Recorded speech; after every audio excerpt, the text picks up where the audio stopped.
Chapter 477. The demon egg was there, exuding boundless might. It was extremely ugly, but it gave off a strange sense of intimacy, as if its very existence was a natural law, a part of this purgatory.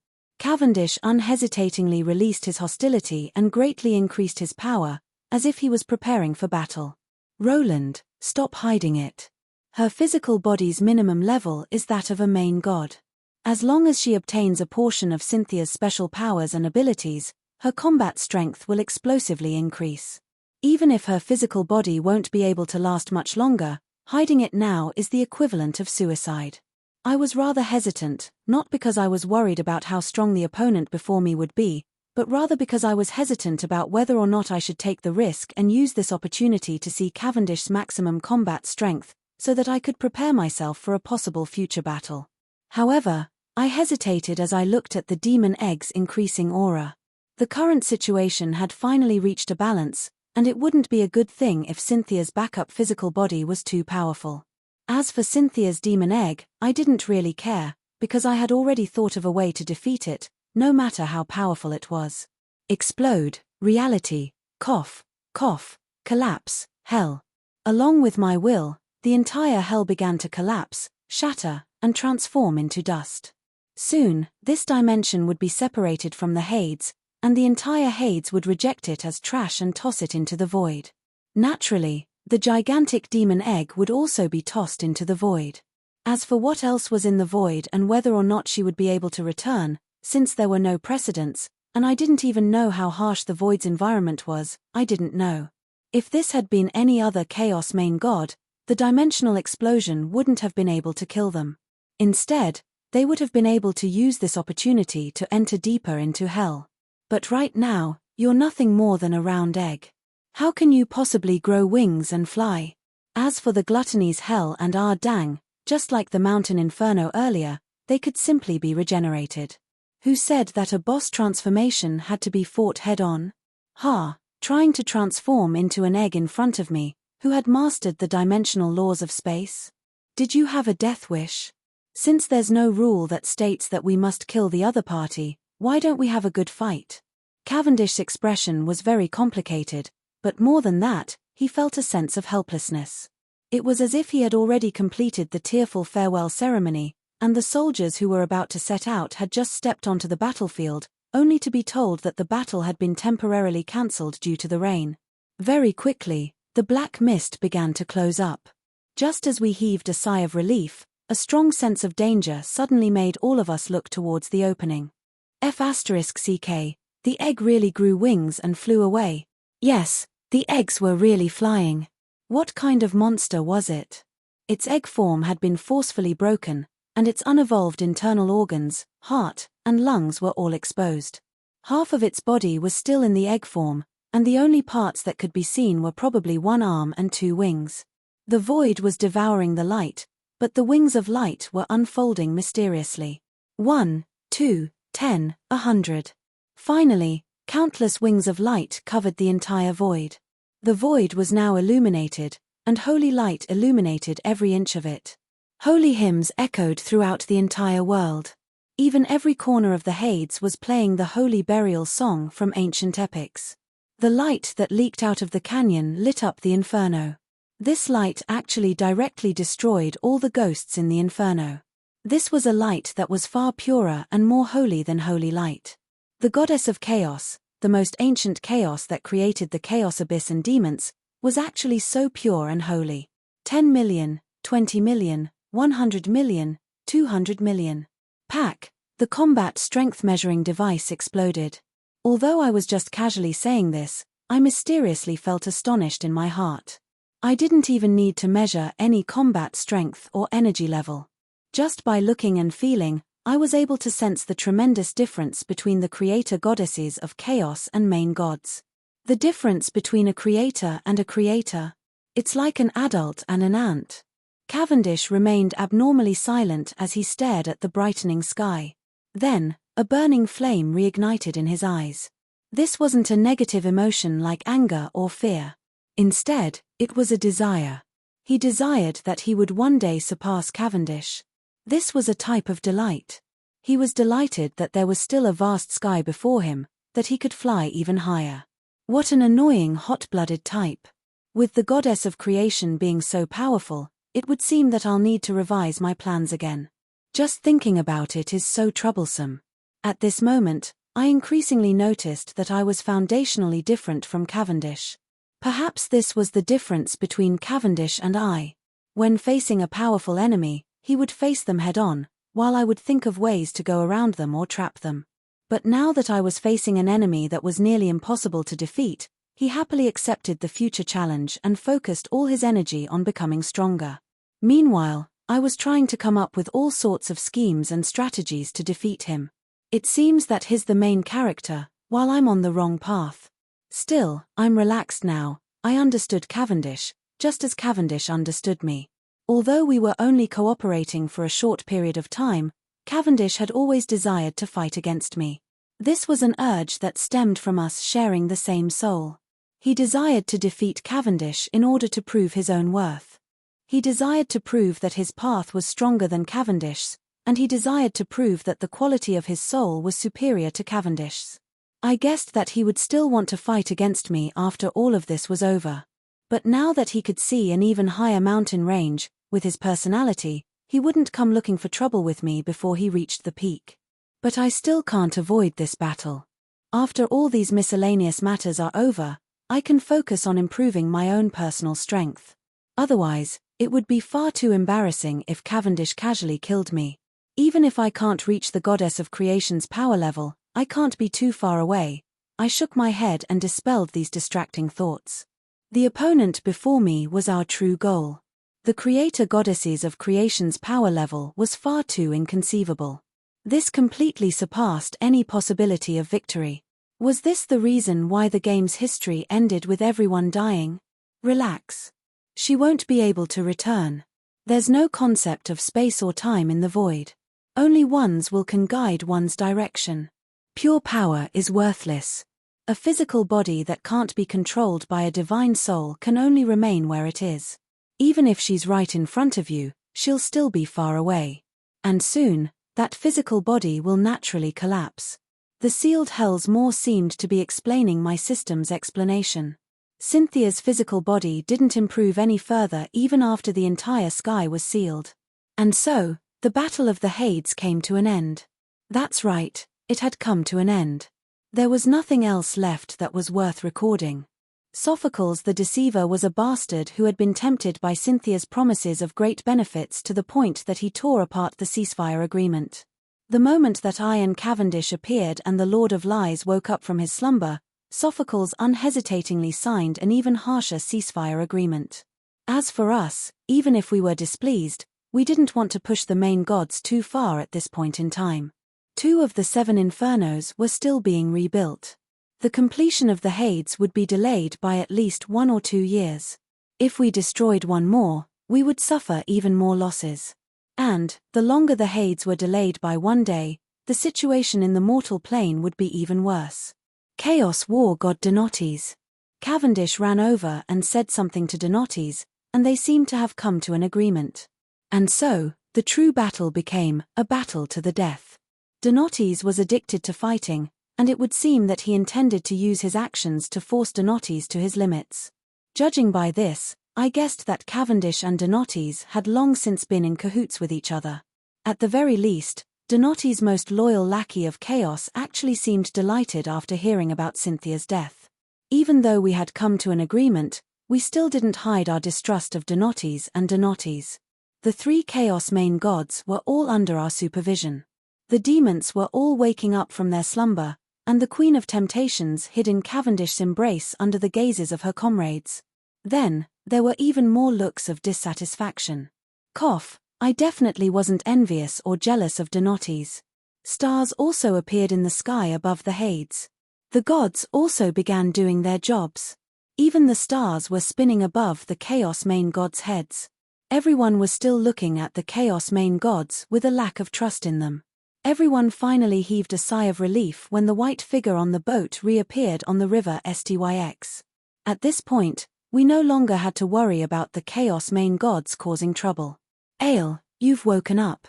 It was likely that even I had unknowingly become dependent on this figure. The black pillar that represented death and souls rose up once again. The pillar of ice, pillar of death, pillar of holy light, and pillar of law supported the entire Hades.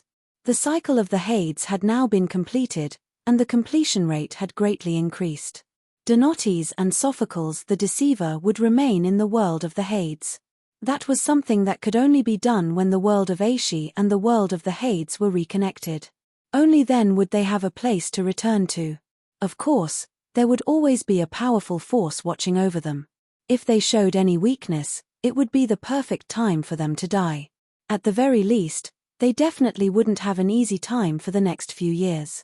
When the two towers completed Cavendish's task, Cavendish unhesitatingly dragged the pitifully screaming goddess into the void. His unhesitating footsteps and his final smile when he turned around told me that the next time we met, he would be even more powerful than he was now.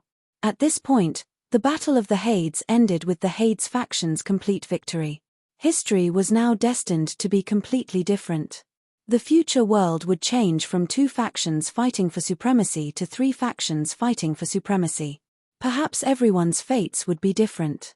As time passed, the 7 rulers of hell revived one by one and ascended to the throne. The 4 halls of the Hades all began operating, and the devils diligently carried out their duties. A new cycle of reincarnation began. When the first baby was born in the land of spring, everyone, including the gods, was overjoyed. Our cycle of reincarnation had succeeded. Of course, other people told me about this later. After all, when I cancelled my reverse god's descent with Wu Mianzi, I naturally fell into an eternal slumber. As the pillar of law of the Hades, Wu Mianzi would truly become an independent existence. After the Hades was completed, he was the embodiment of justice and selflessness, so he would naturally lose the concept of self. Wu Mianzi had already transformed into the Order of the Hades. The god of law and Hades was destined to become the strongest god in all the dimensions. However, this no longer had anything to do with me. The Hades had already been completed, and all the bugs would automatically be fixed. There would no longer be any need to consider the so-called god's descent anymore. Wu Mianzi would become an independent existence. As for me, I had also obtained my freedom. At the very least, the Armageddon that was destined to be on my shoulders could now be removed. I could finally relax and enjoy a happy life. What? The future would still be harsh. This world didn't belong to me alone to begin with. It was probably more than enough that I had done so much and avoided total annihilation. I could leave the rest to the mortals. The gods of the Hades would help them overcome this difficult time. However, history and fate had already been completely rewritten. The amount of fate points I obtained from this would definitely be astronomical. There was also the god equipment that would definitely drop after I killed a main god. Unfortunately, my system still hadn't completed the final calculation even before I fell into an eternal slumber. Before I truly closed my eyes and fell into an eternal slumber, my system's next sentence made me feel rather uneasy. It seems that we've all been played by Cavendish. Cynthia's death will not only affect the Chaos Abyss, but the death of a main god will also weaken the entire dimensional barrier. It'll be even easier for dimensional invaders to enter. Our future won't be easy. Alright then, it was fortunate that I hadn't listened to him about killing off the 2 creator goddesses. Wouldn't that have directly caused the dimensional barrier to shatter and caused a major dimensional war? The Chaos faction would probably have a great time fighting as they would have even more opportunities to evolve. However, the entire world would probably be on the verge of collapse as it faced an unknown future. Cavendish, you're making me suffer again. Chapter 478. Things change every day these days. I really can't understand it. Yesterday, I heard that the Salar Duchy is at war again, and the price of food is going to skyrocket. Today, I heard that the Druil invented a new crop, and the price of food plummeted. I had Carlo go to the neighboring town and pull a cart full of food, but he sold it before it even reached the warehouse. Behind the bar, Old Man Barton was wiping the plates while complaining that the world was changing so quickly that he, a retired warrior, could no longer understand it. It was already night, and it was raining cats and dogs outside. The raindrops pattered against the wooden windows and roof, and the heavy rain hit against the wine barrel sign of the bar, causing it to sway. The dim yellow oil lamp inside slightly illuminated the lobby of the Rhino Tavern. The half-elf bard was softly reciting a new war epic from a remote area, and the adventurers were quietly listening. Not only did this terrible weather make them have no plans to go out, but they also didn't have the mood to be as noisy as they used to be. Warming themselves by the fire, listening to music, and playing Gwent cards was already the most extravagant enjoyment.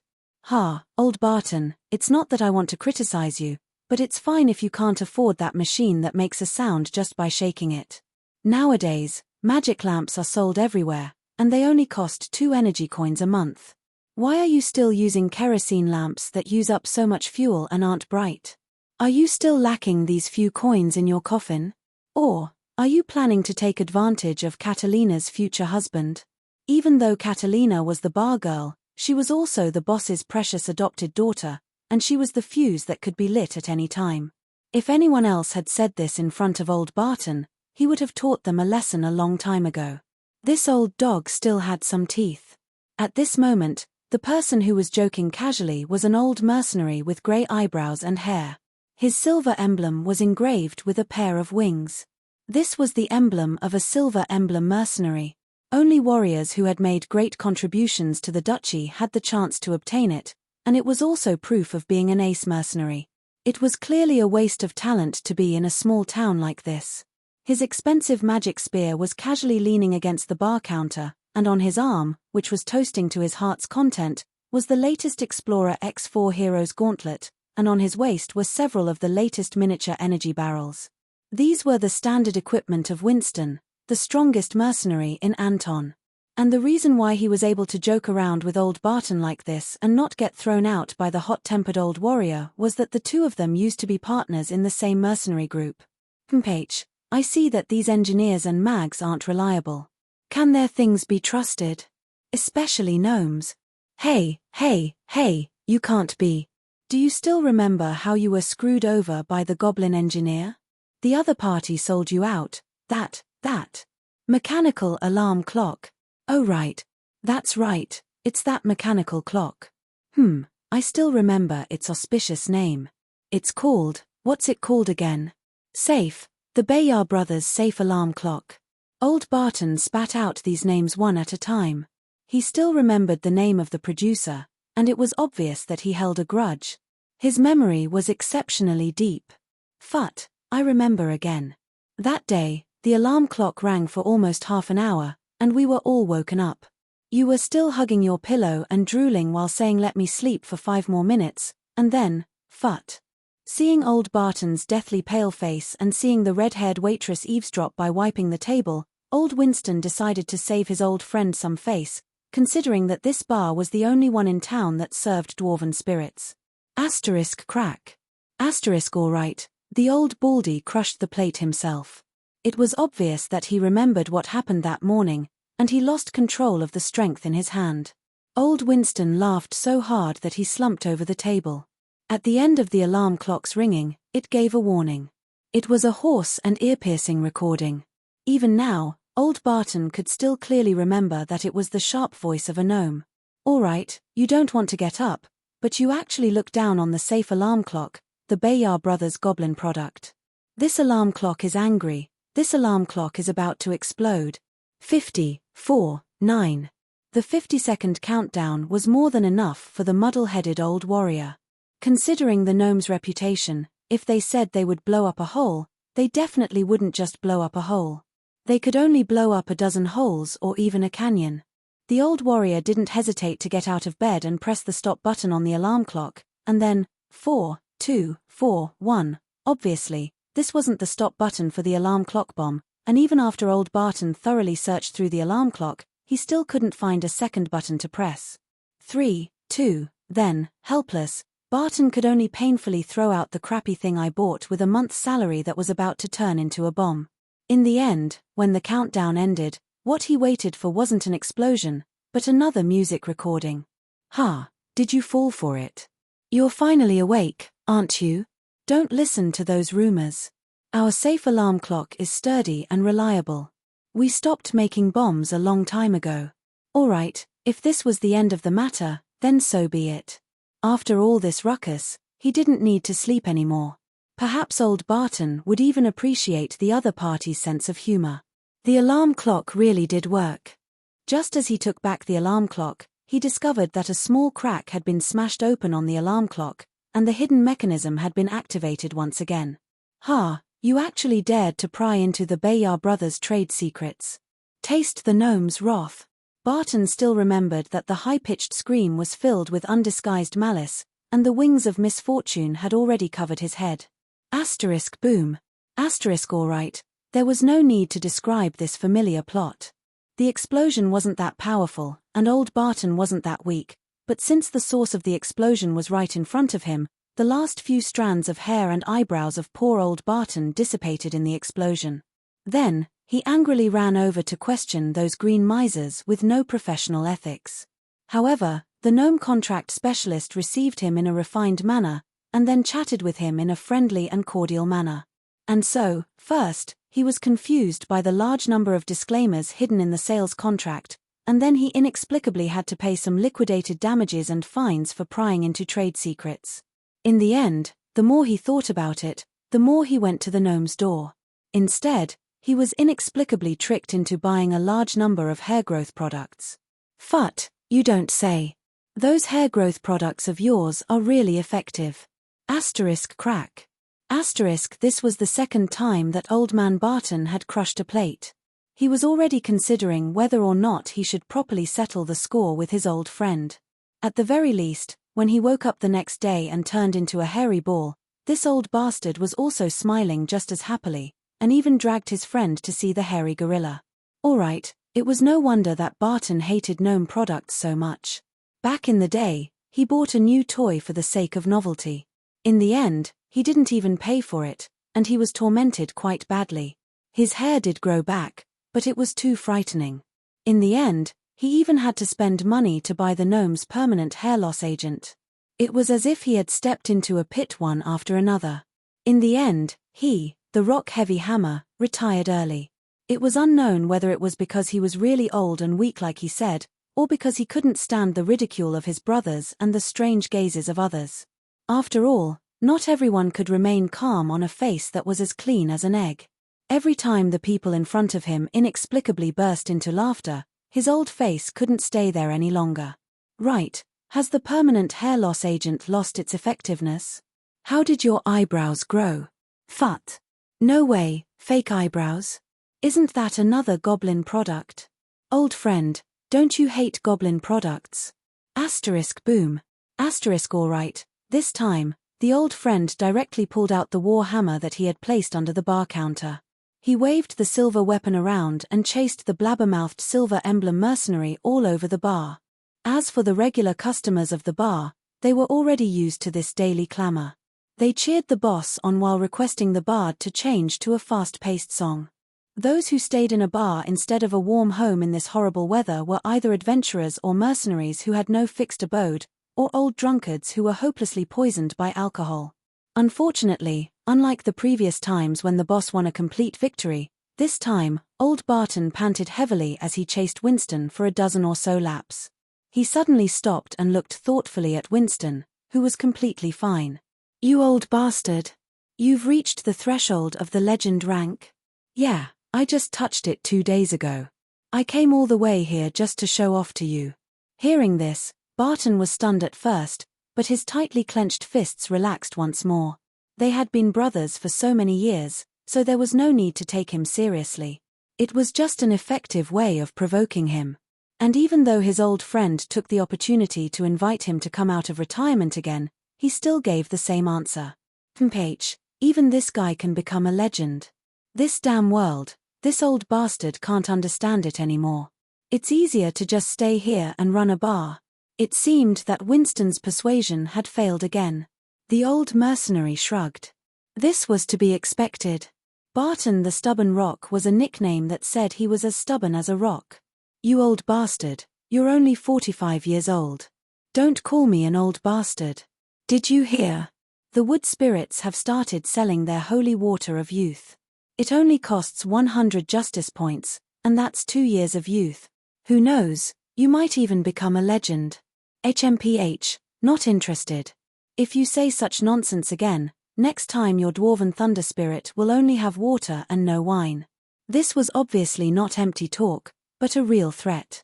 Sensing that his old friend was really angry, Winston shook his head and lowered his head to focus on drinking. It was no wonder that old Barton was so resistant to new magical equipment. This world was changing too quickly. There were many people like him who couldn't adapt. In fact, if it weren't for certain reasons, Winston would have already reached the age of retirement according to past practice. Old Winston was already over 48 years old. Under normal circumstances, a human warrior would be at their peak around 35 years old. After 40 or so, all aspects of the body would rapidly deteriorate. If they couldn't enter the gold rank by then, they could forget about it for the rest of their lives. But with the arrival of the Great Era, with the help of the crazily rising elemental tide and all sorts of precious resources obtained from the contract hero system, not only did he enter the gold rank in just 2 years, he even reached the threshold of legend in his 7th year. And so, while he was pleasantly surprised, the old man was also tempted. He ambitiously hoped to pull his old friend out of retirement again. But unfortunately, while some people were happy because of the arrival of the Great Era, others always faced changes in their worldview and were unable to adapt. Yes, the Great Era, the New Dawn Era, foot. Although most people were still used to using the old calendar AD 1905, as the Church of Law and the Church of Hades expanded day by day, the Dawn Era they advocated was accepted by more and more people. And now, it was already the 7th year of the new era, foot 7. The people of Aishi were getting more and more used to this new world that constantly refreshed their worldview. That's right, even the term worldview was spread by the Church of Law. In the past few years, there had been too many such new concepts and terms. In the past few years, as the elemental tide rose, the number of spellcaster talents that were rarely seen in the past had increased tenfold. Even a pure warrior like Winston had inexplicably learned a few magical sword techniques. He had even considered selling off the antiques in his house and replacing them with a real magical long spear. In the past few years, the silver rank, which was the limit for mortals in the past, had been broken. Gold rank masters suddenly became worthless. In fact, even the number of legends had become so numerous that the people of the world were thinking of reconsidering how they should be addressed. Of course, these new powerhouses who didn't even know their own path and didn't even have a soul imprint were far weaker than the veteran powerhouses. But enough numbers could make up for everything. In the past few years, the map could be rewritten 3 times a week. Dimensional invaders and dimensional cracks were as common as cockroaches. It was disgusting. The entire plane could be said to have sunk into the chaos of war. If it wasn't for the fact that the population of the mortal plane had greatly increased, this world might have already been beyond salvation. In the past few years, the technological revolution that had started in the Northlands had become more and more intense. Magical engineering technology had already changed the lives of mortals and the normal state of war. Ordinary families now had magical lamps, and mortal warriors had begun experimenting with magical swords and magic spears. New transportation equipment made trading of goods easier and faster. Armies and armies had even begun a magical mechanization revolution. Winston, who had adapted to the changes of the times, had already gone further and further. If he still insisted on his old lifestyle like old Barton, he was probably destined to be eliminated. In the past few years, there had been countless changes. No one could be sure if this was a good or bad thing. But no matter what the changes were, life had to continue. Gold had to be earned, land had to be farmed, and wine had to be drunk. Some things were gone forever, but some things were still the same as before. Ding. Crack. The sudden sound of the doorbell interrupted old Barton's reminiscence. The 3 cloaked figures who entered attracted his attention. Their soaked cloaks caused rainwater to drip onto the floor, and their heavy anti-skid rain boots made clacking noises as they stepped on the floor. Traveling in this kind of weather wasn't something most people wanted to do. The owner glanced at them, then lowered his head and focused on his work. No matter what, they were just new customers. As long as they didn't cause trouble, he would still welcome them. Hey, Hey, look. That black skin and the inverted cross emblem, it's the anti-holy knight. Silver scales and black skulls holy emblem. And there's an important figure from the Church of Law. What are they doing in our rural area? Wow, a silver cross sword. 3 holes in the magic box. That should be the newest model of magic swords, right? Didn't they say that they weren't for sale for the Northlands military use? Could it be those fellows from the Northlands? But after taking off their waterproof cloaks, they attracted the attention of all the customers. A combination of a dark elf, a human, and a gnome wasn't common. The instant the owner saw the gnome, he decided to add 50% water to the wine and double the price of the dishes. Then, he arranged for the gnome to stay in the empty room where the person who died 2 days ago had died. Perhaps it could even exorcise evil. But the 3 new customers didn't seem to have any intention of ordering food. Instead, they walked directly to the notice board in the middle of the bar. That was the place where mercenaries in the town were issued employment missions. The gnome from the Church of Law tiptoed and tore down one of the wanted posters, only to paste another one on it. At first, the others were looking on with interest, looking forward to the mission of these important figures. But when they saw the new wanted poster, they all shook their heads and went back to what they were doing. After all, no matter how attractive the reward was, a mission that was impossible to complete was meaningless. This mission had been on the wanted list from foot 5 to foot 7. Not only was there no news at all, but if they had only found him based on the vague information on the wanted poster, they would have long since become the world's top detective. Wanted poster, Roland. Gender, male, age, 5 to 60 years old. Hair color, blonde, possibly dyed. Height, uncertain. No obvious characteristics on the body. Appearance, unknown, usually looks weak, but could be in disguise. Immune to all detection spells. Might have a black cat or other ghostly things by his side. Might be a warrior, or a holy knight. There's also the possibility of a law job, necromancer, ice mage. Of course, he could also be in disguise as another job. That guy could do it. Strength rating, unknown. Please form a team with any job class below legend rank. As long as he's alive, we'll be troubled if he dies again. Right, he doesn't have a sense of humor at all. He only knows how to tell cold jokes. Alright then, so people could die again after they died. It would be a miracle if they could find Roland on this wanted poster that incited everyone's desire to comment. Still, many people were tempted and took action. After all, the rewards were far too tempting. Reward, 2 million gold coins, 50,000 justice points, friendship with the Mist Alliance, the Church of Law and Hades, the Absolute Gentleman Mercenary Group, and a request that doesn't violate basic morals. Gold coins and justice points could only be used to move powerful individuals, but the current Mist Alliance had already transformed from a small border country into a mega empire. The Church of Law and Hades was the Mist Alliance's official religion, as well as one of the strongest churches in the world. And after the Absolute Gentleman Mercenary Group's core members suddenly returned 2 years ago, they were now unquestionably the #1 mercenary group in the world. Their friendship and one request was more than enough to move an entire country. Obviously, these 3 esteemed guests weren't here to look for Roland. After all, finding Roland had mysteriously become one of the 10 most difficult epic-ranked quests to complete in the world by the fairies. They were simply here to update this wanted poster that had already been posted all over the world. This time, apart from increasing the reward from 2 million to 3 million and increasing the amount of justice points from 50,000 to 80,000, there was also a new sentence added at the end of the wanted poster. Roland, if you don't voluntarily turn yourself in within 1 year, we'll publicize all the treasures on the A17 bookshelf in your underground library. The fairies will prepare a special issue just for you. Everyone else glanced at the wanted poster and immediately left. However, a drunkard named Caro, who lived in a bar for a long time, was shocked awake. He was so shocked that his signature beard almost fell to the ground. A17. Isn't that an erotic novel that I wrote based on real people? There's even my special hardcore pointillist drawings. Marguerite, Eliza, Harlois, they'll kill me. Bastard. There's even one for me. You even dared to do something to a banshee back in the day. Cough, A ghost story is a classic theme.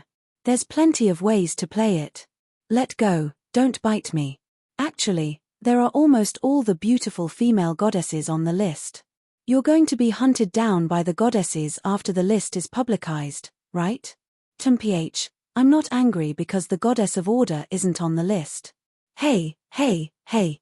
It's not appropriate for you to act like a tsunda at such a time. P2E, don't talk to me, you old virgin.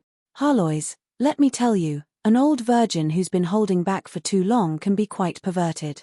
Roland has lived for more than 300 years and has long since reached the point of no stoop. His story about you is quite a classic. Even I can't understand how he came up with such a story. It's a combination of sadomasochism, hardcore, and icy love, surpassing any other work of his, my dear Astria. Are you hungry? I'll cook some noodles for you. Chapter 479. Carlo. Last name and age unknown.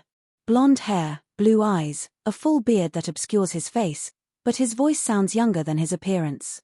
I don't know when he appeared in the Rhino Bar, but he's been there for almost half a year. He's good at cheating, nicknamed Tavern God of Gamblers. He never does any serious work, and his main income is the money he wins from gambling with adventurers. He's especially good at Gwent, Hearthstone, and other cards. As for why he's good at cheating, it's because he wins and loses in the process of playing cards with him. In the end, you'll definitely be the one who loses, but because the process is thrilling and interesting, he doesn't lose much each time. There are always some bored people who are willing to give him money.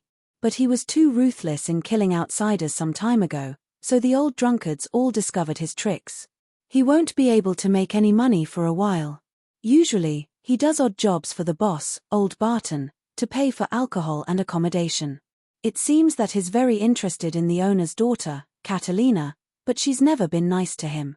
Looking at the information he bought from the local thieves' guild, the Goblin Inquisitor Saul shook his head.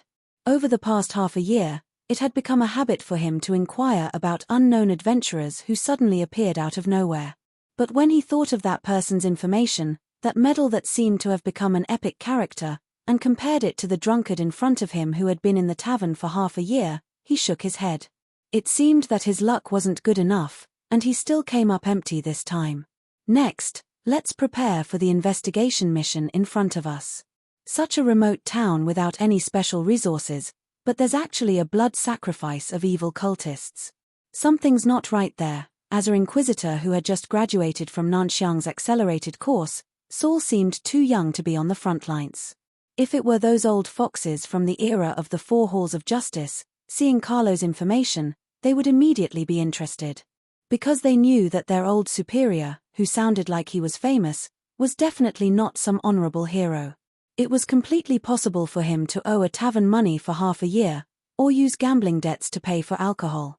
However, if it was really those wily old foxes, they wouldn't even think about looking for someone, because they knew that not only was it impossible to complete this mission, but even if they were lucky enough to complete it, it might not be a good thing. First of all, if that person really wanted to hide, it would depend entirely on luck to find him. Even if he really bumped into him, not only would he be able to escape, he wouldn't even be able to stop him. And even if he was lucky enough to catch him, no matter how good the reward was, it wouldn't be enough to stop that person's vicious revenge. No matter how one looked at it, it was a trap for them to win or lose such a mission. Thus, for the wily old foxes of the Church of Law, the Find Roland mission was just an interesting topic for idle chatter. Only the newly minted youngsters would take their superior's #1 mission seriously. Of course, they naturally became the targets of the wily old foxes. This legend was still being spread among the recruits of the Church of Law, the Gentleman's Alliance, and the Mist Kingdom's Night Corps. Go find the legendary hero Roland. Our church is longing for his return. This is a test for youngsters. As long as you find him, you will receive his recognition, grudge, and reward, revenge. You will also receive the world's one and only 10th circle incantation, the ultimate shoe imprisonment spell, literal meaning. Saul, who had only been on the job for 2 months and had just completed a mission by himself, was obviously the target who was being fooled. He also completely believed it, or else he wouldn't have carried the newest wanted poster with him. What Saul didn't know was that they, who had only been in the Rhino Tavern for a day, had already been seen through by the target they were looking for. In one of the tavern's rooms, they were currently being discussed by their target. Silver-ranked Inquisitor, gold-ranked Anti-Knight, and 4 elemental swordcasters. The one leading them should be that Anti-Knight. They're missing a Holy Knight to form the most popular 4-plate armor combination. Together, they should be able to take care of a high-level demon. Judging from their target, they should be here to investigate the Death Council that has been getting more and more rampant lately. Whenever the world encountered danger, the first to rampage wasn't the enemy, but rather the messy evil cults. They used the world's turmoil and the fear in the hearts of the people to wantonly spread their own beliefs, creating even more panic and chaos for their own benefits. However, there were gods and demons in this world, so the organizers of evil cults weren't limited to just mortals. If the mastermind behind the scenes was pulled out from the gutter, it would most likely be related to some big shot from the lower planes or other planes.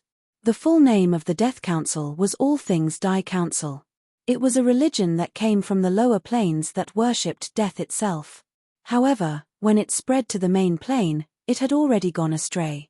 The current religion was all life will perish in the Armageddon. Only by transforming into undead creatures can one survive the Armageddon. Doesn't that make people speechless? In fact, I've seen many more evil cults that are even more outrageous than this. Just by looking at this religion, I can guarantee that this evil cult definitely had something to do with those undead emperors. Following the successful descent of that undead emperor a year ago, the undead calamity in the main plane was indeed becoming more and more intense. Those fellows from the Death Council were also becoming more and more rampant. If I left them alone, it was possible that a village would become a dead village after some time. The undead calamity would also gain new troops, and it was even possible that plagues and dimensional doors leading to the undead planes would appear. That was why whenever the Death Council appeared, the gods' churches and countries would often send out investigators to clean them up. In the game's history, there were also quite a few evil cults that appeared. No matter what their initial goal was, their final goal was to create all sorts of blood sacrifices and evil rituals in order to attract the big shots of the Chaos Abyss to come to this plane and start a holy war. And after the will of the Chaos Abyss disappeared, the Chaos Lords and evil gods obtained freedom and became more and more active.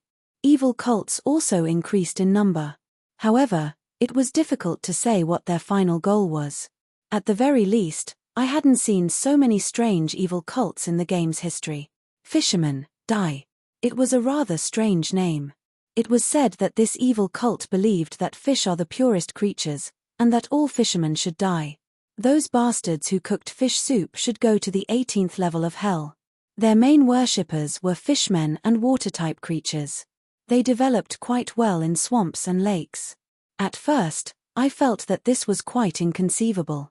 But when I found out that the person behind this evil cult was the son of the person who had been cooked into fish soup, I suddenly felt that it was understandable. For the sake of world peace, let's cook less fish soup. I mysteriously felt a resonance with this cult's teachings, especially when I heard that Cavendish felt that his failure was rather embarrassing, so he went back to the same old location to fish several times and cook fish soup several times. This caused the Chaos Abyss's leader to change several times. I felt even more sympathy for this evil cult that had unknowingly changed its backer several times. Right, among all the evil cults, there was one called the Church of Bliss that was especially attention-grabbing. Their teachings were, the end of the world is right in front of us. Let's throw away all our unnecessary morals and pour all our limited energy into endless sex. It was said that all the priests of this evil cult were young and beautiful girls, and that their sacrificial activities were something to be envied. I mean evil and depraved. There were even quite a few cute elven girls among the participants. It was said that the leader behind this cult came from a certain level of the Chaos Abyss, and that he created this evil cult out of pure interest.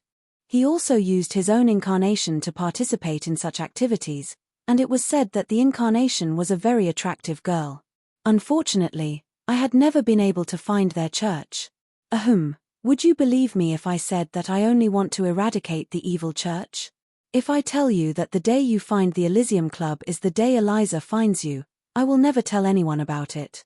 Do you believe me? I'd be a fool to believe you. Same here. Now that I was all alone, I was being ridiculed by the soul-bound silly cat. You won't consider going back? H, even if the reward is 10 times higher, I will still. You won't be tempted? No, find someone to help me kidnap him and take the reward. I'll run after I get the reward. Don't you have the pride of an epic hero? Did you know that the undying Roland has already been named one of the top 10 epic heroes of the past 1,000 years by the fairies? Pride. Can it be eaten? Can it be exchanged for alcohol? Of course, ridiculing me was one thing. As for me, I actually had my own thoughts as well. Leave the affairs of mortals to the mortals. I've already done so much. If they still can't deal with me, they'll be too useless. Before entering the underworld, I had already thought things through very clearly. My subordinates have long since reached the age where they can take charge of their own affairs. If an old fellow like me were to constantly point here and there, it would instead hinder their growth. We've already endured for more than 5 years. If something were to happen, it would have happened long ago. Since everything is fine, it means that the youngsters are quite capable. As an old fellow who retired long ago, there's no need for me to jump out at such a time to annoy others. There might even be people who say that I'm trying to seize power. The world was huge. What could an individual's combat strength change? The changes that could be made had already been made.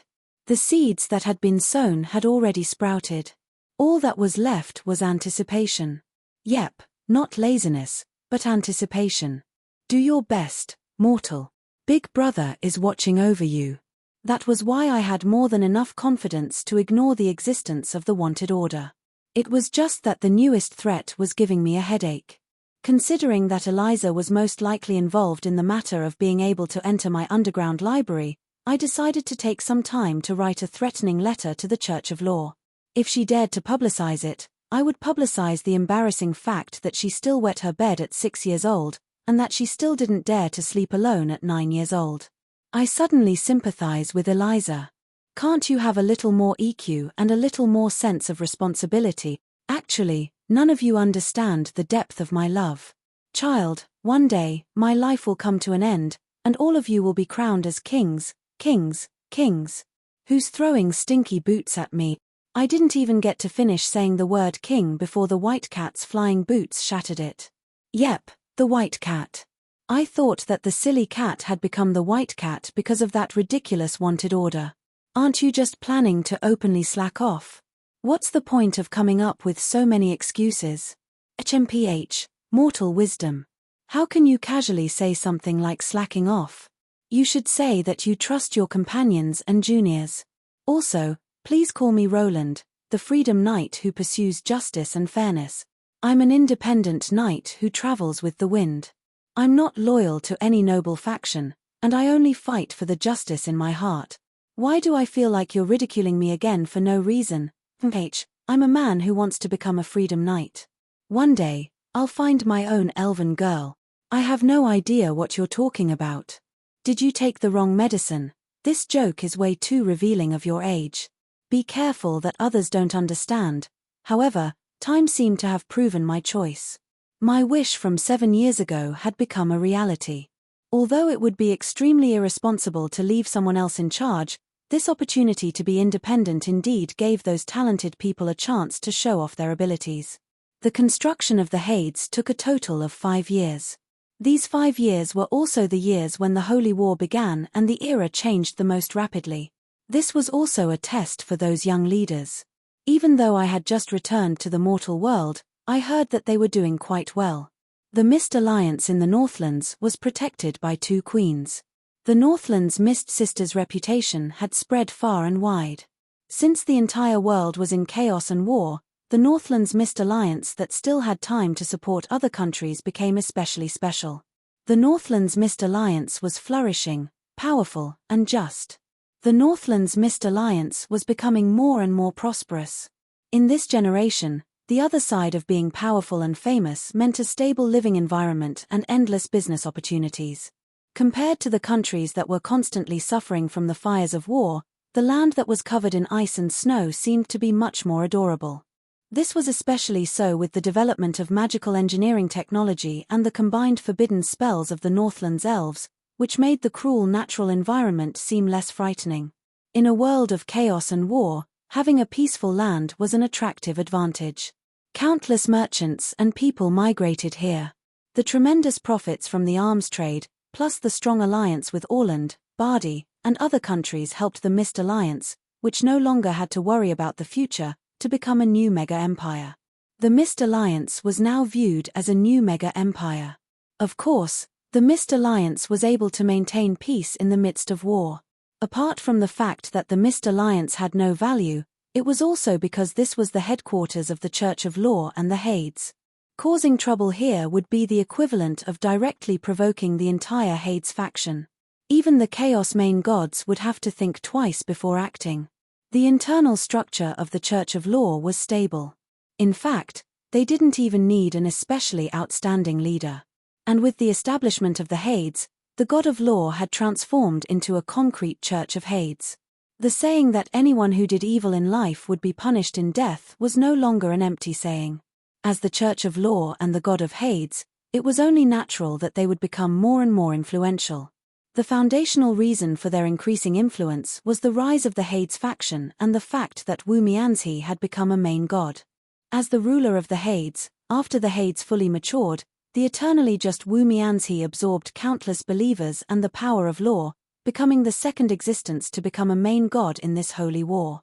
Meanwhile, the Hades faction had become a neutral third party with at least 5 main gods. Even though most of these main gods were unable to leave the Hades faction, they were still a real threat. Perhaps it was precisely because of this astonishing power that the Order gods, who were already in endless trouble, didn't turn against the Order gods. They still maintained a faintly discernible cooperative relationship with the Hades faction, which allowed the Chaos main gods to actively avoid the Northlands. At least for now, the 3 factions seemed to have reached a balance. Even if this balance was destined to be torn apart by one faction, it still gave Aishi and the others more time to prepare and adapt. The god of law who successfully became a main god also helped the law job class members to become even stronger. Due to the activity of law believers and law job class members, their teachings were becoming more and more popular in war-torn areas. Neutrality, non-aggression, instant learning, and other job class characteristics tempted many countries that lacked combat strength and public security. Some countries even chose to accept the laws of the Holy Scriptures as proof of governance. Law schools with extremely low barriers were also established in various countries. Law job class members who were eternally on the side of good also began to become popular among adventurers who leaned more towards justice. Of course, if a team always walked on the edge of the law, a just knight would be far more dangerous than a holy knight. If one didn't want to become a former knight, then law job class members would have to adhere to the laws themselves. The law job class didn't have high requirements for one's education level and combat talent. Nor did law job class members require large amounts of resources and money like other job classes. The law job class's most important aspect was whether or not the law job class would be able to adhere to the laws to protect themselves and others. The incredibly low barrier to entry caused law job class members to become more and more numerous. Many guards in remote towns could also be seen trying to become self-taught by law. The Absolute Gentleman Alliance received endless news, with some good and some bad. The best news was that 2 years ago, when the Hades and the Mortal Plane were re-established, a large number of powerful mercenaries and knight returned to the Mortal Plane. The worst news was that a certain Draken inconceivably reached semigod rank and even obtained the abnormal title of Mother of all Beasts. It's fine if he successfully reached semigod rank. I wouldn't be surprised no matter what that bastard does. I can understand if he's the king of all beasts, but what does Mother of all Beasts mean? Forget it, there's no need to tell me the answer. At any rate, he's definitely some blind idiot. That's why this news is only bad news. He created some evil cults and spread some new beliefs. He actually has quite a few believers. Yep, I won't go into the specifics. All you need to know is that he successfully entered the top 10 of the calamity rankings and became the target of every country's assassination. It would seem that leaving him in the mortal plane to help manage the overall situation back then was definitely a mistake. There were far too many changes that could be described in one night. Although there was plenty of good news, it was nothing compared to the tremendous changes in the entire world. Countless historical heroes had stepped onto the stage that belonged to them. War became the cruelest cradle of all. Many influences caused the entire world's direction to become uncertain. This was also why old Barton complained that he couldn't keep up with the times. Of course, none of this had much to do with me. Right now, my goal was to enjoy life, slack off, and have fun. Just like those students who had finally passed their college entrance exams and survived that living hell, I had already completed my mission. Even if the sky collapsed, let me have fun first. Caro, you're so bored talking to a cat. Did you steal some alcohol to drink again? I'll give you a small mission to earn some alcohol money. These lords are investigating a case in town. You're familiar with the area, so help them guide you. What? Chapter 480. The investigation quickly entered a difficult situation. Judge Saul fell into deep thought as he faced a large pile of information in front of him. He constantly recalled the information he gathered in the morning and finally made his final judgment. There's only one truth. That murderer is the most unlikely one. Yep, it's me. I'm the investigator. The young Saul wore thick glasses. He gently pushed them up, and something seemed to flash. His wise gaze had already pierced through countless obstacles and directly pointed out the truth. Wait, something doesn't seem right. As if even he himself felt that this conclusion was absurd, he hurriedly took out his work manual and searched for the working rules that he should follow at this time. His two companions exchanged glances and shook their heads helplessly. After exchanging their gazes, the dark elf anti-knight Tiana directly spoke up. Forget it, I'll do the investigation. Originally, it was because you're a judge, the rest of the sentence didn't need to be said. It was already rare for a dark elf to show some mockery, and it was also rare to see a goblin with a green face blush. To think that such a pure goblin existed in this world. It was a rare treasure. On the other side, even though it was only through Harloise's little trick of spying on Saul, I already had the urge to cover my face and cry. This was simply embarrassing for me. How could such a clown be sent to handle a case on his own? The military police? The political commissar? There's a traitor here. This is the person you brought out. This is the kind of trash your court and law school brought out. The silly cat didn't disappoint me and added insult to injury. However, I could more or less guess why he would make such an outrageous decision. In a way, it really did have something to do with me. Don't misunderstand, I definitely wouldn't write a stupid rule like if the murderer can't be found, the investigator will be the murderer in my work manual. He should be a student of the crash course. There is indeed a clause in the case handbook that says suspecting everyone is the best solution to avoid logical blind spots, but he obviously misunderstood it. Either he was fooled by his seniors, or, clap. In his panic, Saul accidentally dropped another small book on the ground. The bookmarks scattered all over the floor. However, the title of the book made me feel helpless, Forever Detective Coco by Roland. Either that or I've been poisoned by those damned detective novels. Stop complaining. I know this is my own doing. How would I know which idiot would make such nonsense out of boredom into the Roland series? This is just an entertaining detective novel. It's just for entertainment. Professionals shouldn't take it seriously. You even put in bookmarks and notes to use as a reference book. The ever-just Wu Mian's he. Hurry up and drag this idiot back to the furnace to be reforged. I can't take it anymore. Mary, the four-elemental swordsman, couldn't stand it anymore. She picked up the novel helplessly. She and anti-knight Tiana were already old partners. This time, they had to investigate the hidden death council. Considering that they might need the assistance of a law profession, they had requested assistance from their superiors.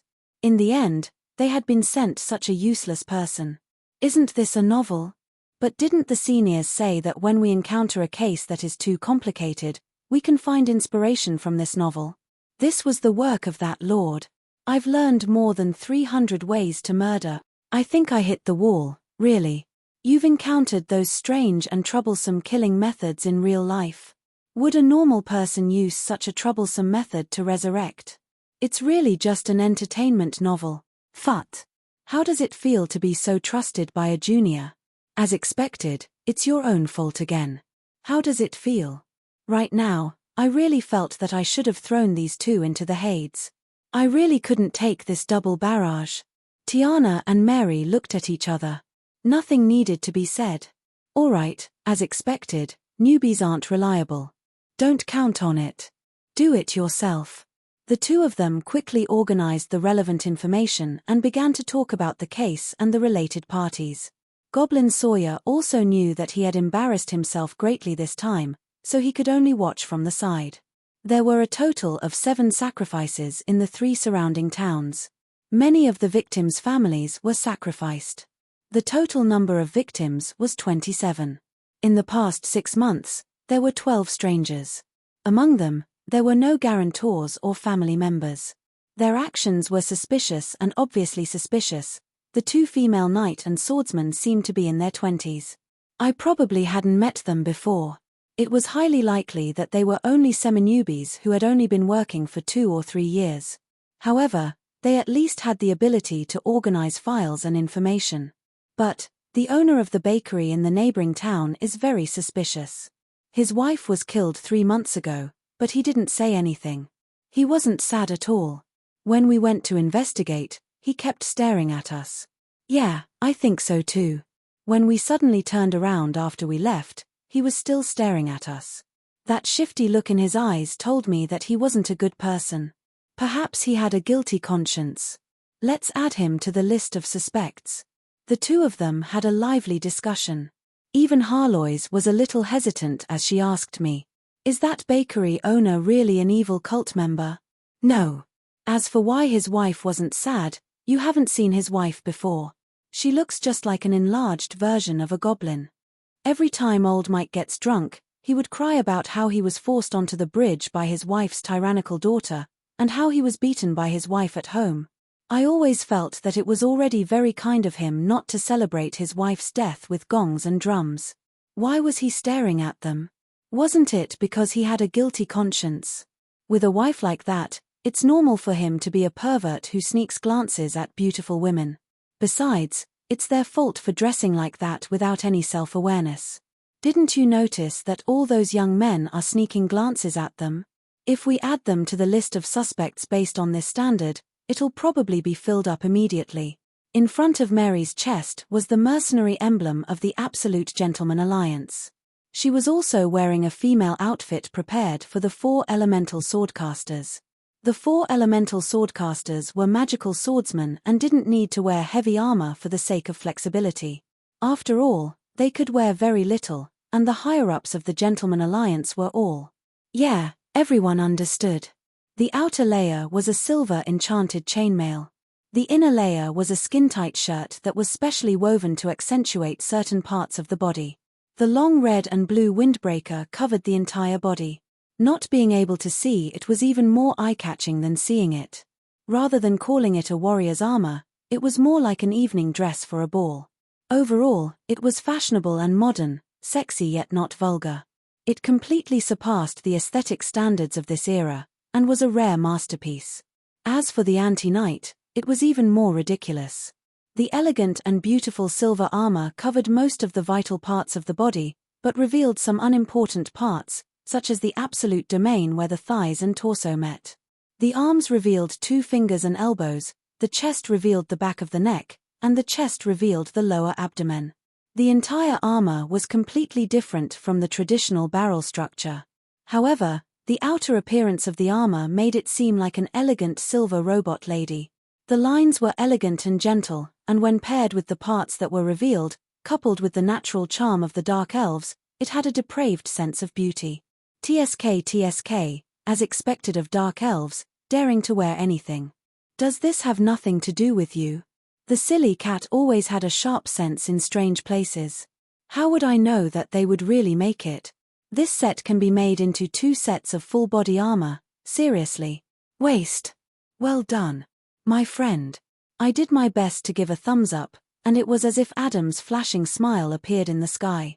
Why did it have to be Adam? Because I had only shown those designs to Adam, and he was definitely in cahoots with those fellows from the Gentleman Alliance. He was probably the only one who could make the serious Diana decide on such an armor design. Why did it have to be an illusion in the sky? I didn't think that Marguerite would spare his life after making such an item. At this point, I was inexplicably looking forward to the uniforms of the female judge, law incantationer, and justice knight. But when I thought about how Lilith was probably in charge now, I felt an inexplicable sadness that made me feel somewhat disappointed. Wait a moment, Lilith's sexual orientation is a bit off. Perhaps it's a good thing. Getting back to the main topic, judging from the mithril and rare alloys used, this equipment wasn't just for the sake of aesthetics. Its performance definitely wouldn't be bad. At this moment, the two girls were still arguing about the suspects that they were talking about, while Harlois began guessing with great interest. They're talking about that middle-aged guard from our town? The one who always glares at them with hatred? No, he's just an old pervert. He's cross-eyed and looks at everything like he's glaring at someone. The auntie who washes clothes by the river is also a secret watcher. No, the others only want to ask where they bought their clothes, but they're too embarrassed to approach them. After all, in their eyes, these rookies are all important people. That little apprentice from the tailor's shop? Same reason. She wants to make 2 replicas and sell them for money. How do you know so much? They paid me to help them ask, and they sold the same information 7 or 8 times.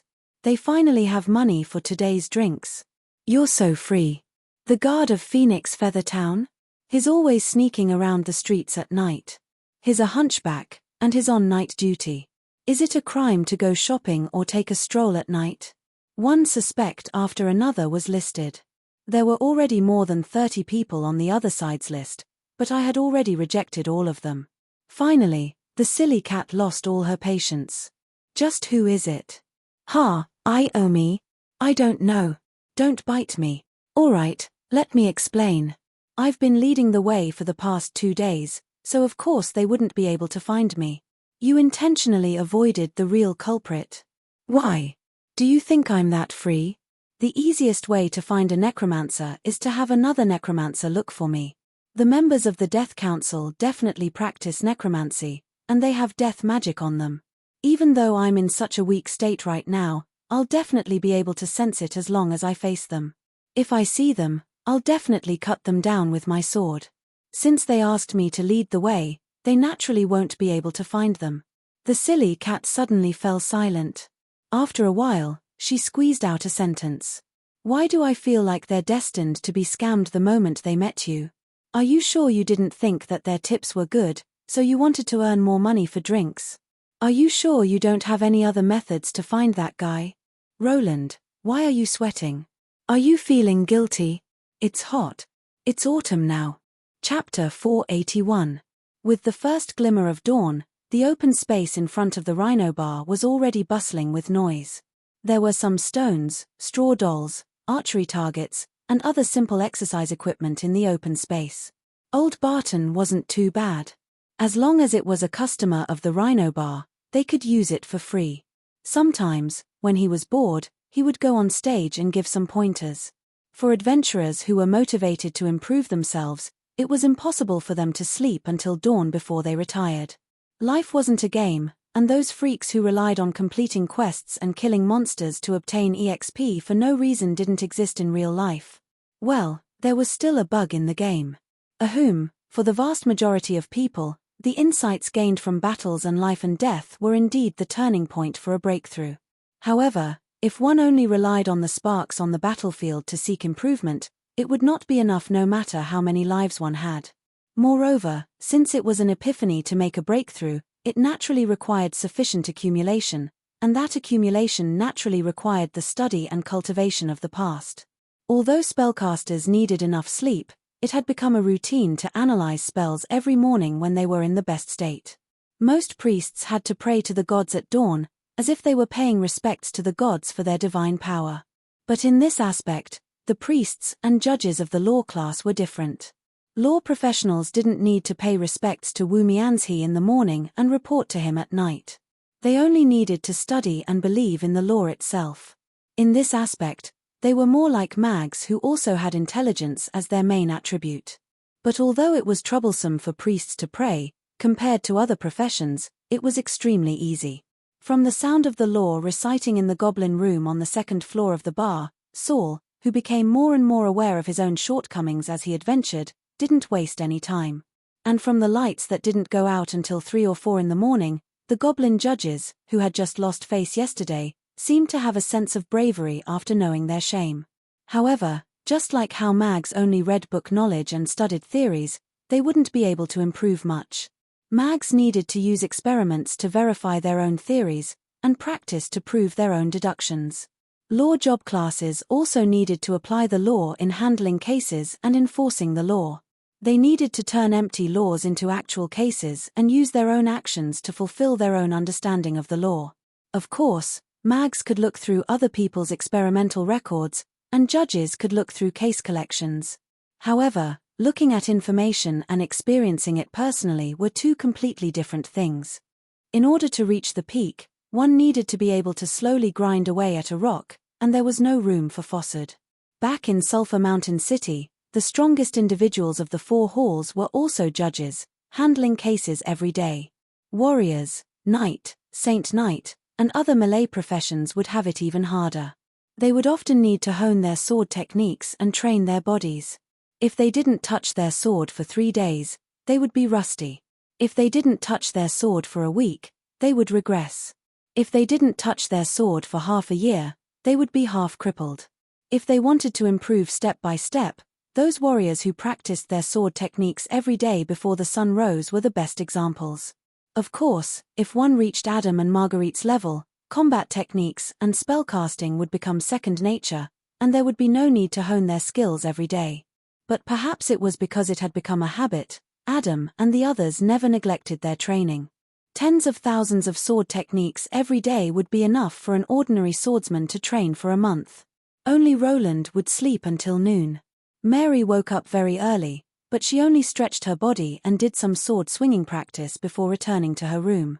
After all, as a 4 elemental swordcaster, although there was the word sword in their job title, nobody expected them to be skilled in sword techniques. Their numerous and widely used sword seals were the foundation of their strength. 7 years was the fastest period of growth for a new job class that had started from nothing. Back then, Roland saw the potential of this job, but what he threw out was an incomplete job. Now, countless people had perfected this job that did not have high requirements for both magic and martial arts. Starting from the initial 4 elemental sword seals, there were now more than 30 types of regular sword seals. This new job also had its own direction of advancement, and a large number of regular gold rank advanced jobs were produced. For example, there were those who specialized in the extreme advancement of certain elemental sword seals, and in battle, they were similar to spellcasters. There were also those who specialized in the use of sword seals, and in combination with magic sword techniques similar to magic warriors, they were spirit swordsmen. The former mainly focused on the research of higher-level sword seals. They often carried multiple miniature energy pools, and their magic swords would also have a few more insertion slots for Olivia's magic box and sword seal module. The latter, on the other hand, was proficient in the combination of various sword seals. They often carried multiple magic swords for themselves to use various magic sword techniques. Compared to the traditional spellcaster job, although the spirit swordsman only had a single spell and a smaller attack range, the advantages of faster casting and higher frequency were obvious. But what really made it so popular, apart from the lower requirements for spellcasters, was mainly because it was a gold coin job. Yes, this was a gold coin job that burned more money than mags. As long as you had money, and had enough Olivia's magic box and sword seal module, you would be the king of war with endless firepower. As for the spirit swordsmen, their path of growth was even more steady and steady. They specialized in the use of various sword seals, as well as the various powerful magic sword techniques that were created by combining sword seals. Perhaps the effects would be slower in the short term, but in the eyes of the truly strong, their evaluation would be much higher than that of the spirit swordsman. And the strongest spirit swordsman, Cohen, was said to have already stepped into the myth rank. He even had the battle record of not being defeated by a semigod, and was viewed as the most accomplished member of the younger generation on the continent. By the way, when Roland saw this news, he had extremely complex feelings. Apart from my disciple has finally surpassed me on this path, I'm very gratified. Apart from that, there were even more thoughts like how did he surpass me so quickly? How am I supposed to put on airs in front of him in the future? Getting back to the main topic, the most obvious advantage of the 4 elemental swordcasters being ahead of the times, and the reason why they were quickly accepted by the various countries and the people of the world, was their excellent compatibility with the magic machinery of the new era. Every swordcaster carried various small tools on them, and as long as they inserted their magic swords into the magic machinery, they would be able to control the machinery as if they were controlling their own arms. This was something that a pilot with natural training would never be able to compare to. Because of this, among the 4 elemental swordcasters, there were also those who used their magic swords as controllers to control all sorts of magic machinery.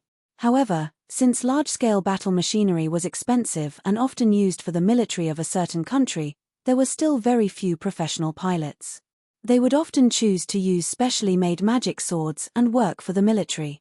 It could be said that the strength of a 4 elemental swordcaster had nothing to do with their physical body, but rather how many sword seals they had mastered, how many magic sword techniques they had learned, whether they had enough sword seal modules and Olivia's magic box, and whether they had brought all sorts of new battle machinery with them.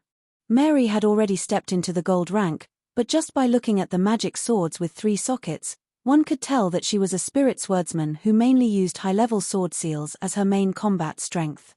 All the equipment on her body was expendable. Under the premise that the enemy's current situation was unknown, actual combat training was actually a kind of meaningless preemptive consumption of combat strength, and could easily expose one's trump card. Tiana also woke up very early, and started practicing her swordsmanship before the sky had even brightened. As an anti-knight, they had lost almost all of their supernatural abilities. The only thing they could rely on was their firm willpower and the sharp sword in their hands. For an anti-knight, willpower could be turned into protective armor, could be turned into a sharp blade for attack, but it could only turn the opponent into a mortal like themselves. In the end, the victory still depended on the sword techniques in their hands. In a sense, this was a difficult profession that only martial arts experts had the confidence to advance into. Of course, if your martial arts were too lousy, you could put on heavy armor and compete with your opponent in a battle of attrition, but it would be hard to say who would win. Most of your painstaking training would be wasted from the beginning. But obviously, Tiana was the former. She was an expert swordsman, and an extremely outstanding would-be sword saint. As she swung her silver-white long sword, pitch-black clouds and mist appeared. The blood patterns on the blade vaguely flowed, and the standard enchanted mithril heavy sword whistled in the wind like a magic sword. This wasn't because they had fallen into darkness, but because the anti-knight carried the special effect of the god's loathing curse. All their weapons and armor would gradually be dyed black, which represented depravity. When Tiana swung her sword, there was still some black mist surrounding the silver armor. But due to the armor's special design, the black mist wrapped around the key parts like floating clouds, making the armor appear faintly discernible, adding a mysterious, elegant, and bizarre sense of beauty. The curse seemed to have become another kind of decoration. I didn't expect it to have such an effect. Is this the reason why they chose this armor? Sure enough, these elves love beauty to the bone. Tiana didn't choose the elves' favorite rapier and scimitar, because those two obviously lacked strength and weren't suitable for the heavily armored knight class. The heavy sword vibrated like rolling thunder, and a faint sword aura enveloped the blade. The black sword aura faintly reverberated on the heavy sword. This was the sign of a would-be sword saint who had mastered aura. When she could release sword aura as she pleased, that would be the day she truly became a sword saint. Seeing this scene, my first reaction was, so that girl isn't as young as I thought. Elves matured extremely slowly. A qualified true warrior would need 200 years. Judging from past experience, a would-be sword saint like her wouldn't be able to advance without several hundred years, unless she was a super genius.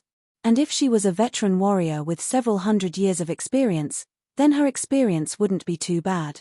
And perhaps the reason why they dared to accept this mission was because they had such an expert following them.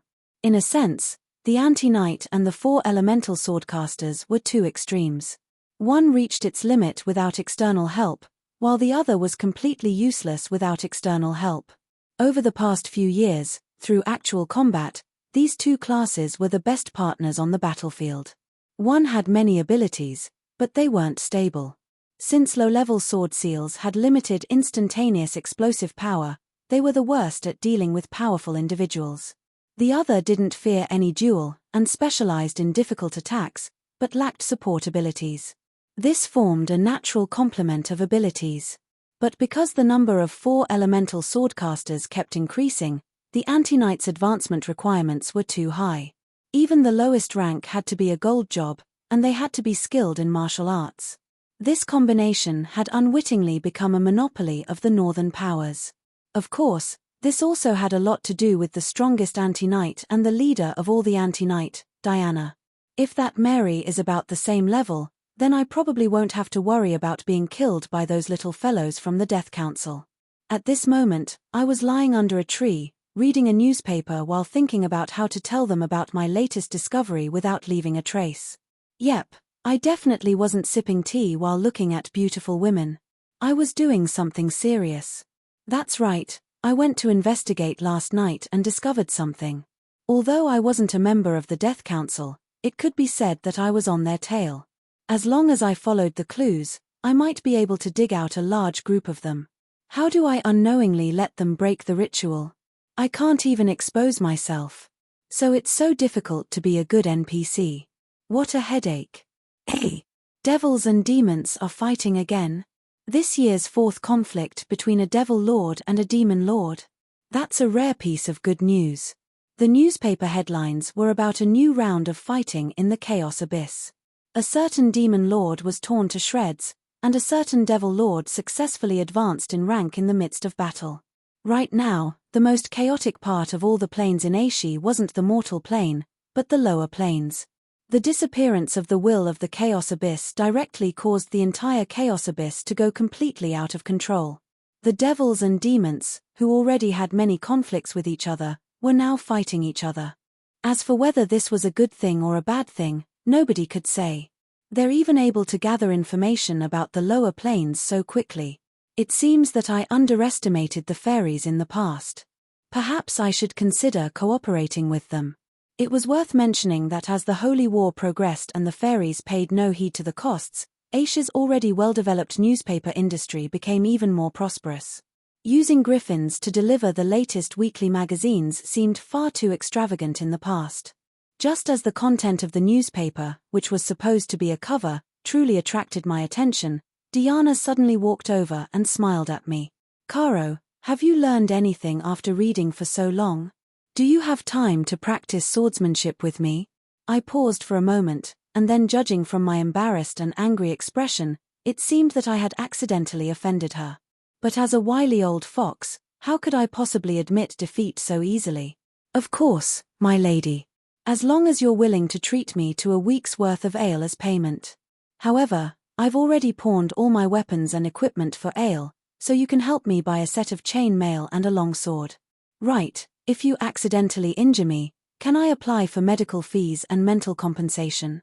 Chapter 482. Do you have time to practice with me? Don't worry. Normally, I won't hurt you. Even if I accidentally hurt you, I can still afford the medical fees. Yep, if I accidentally hurt you, I'll pay for your living expenses for half a year.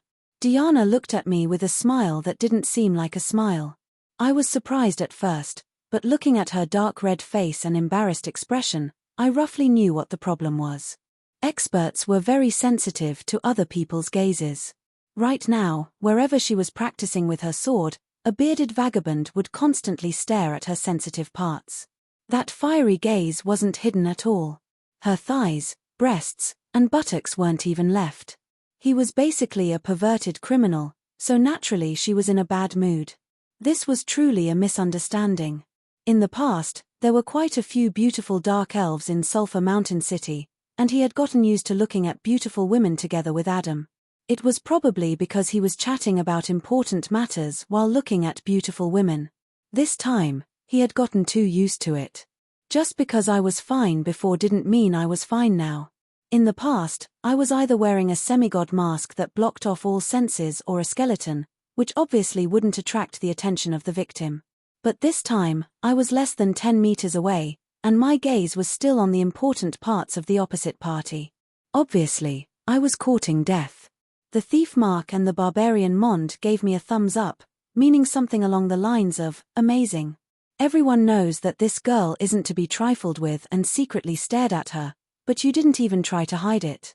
You're a real man. Alright, I wasn't guessing. The barbarian actually shouted it out, but Diana glared at him and he obediently lowered his head. Don't worry, it's just practice. I'll use the back of my blade. After thinking for a while, I looked at the displeased Diana slowly unsheathing her sword. She seemed to want to teach me a lesson no matter what I said. I felt a bit helpless and could only find an excuse. Actually, I just miss this sword technique. This is Sulphur Mountain City's third military sword technique. I learned it for a period of time in the past.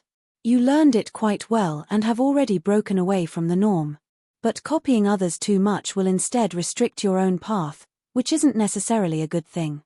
You really know how to brag. The old gambler knows sword techniques. I've never seen him use a sword. I did see him swing the wooden sword a few times, but it was like a stick.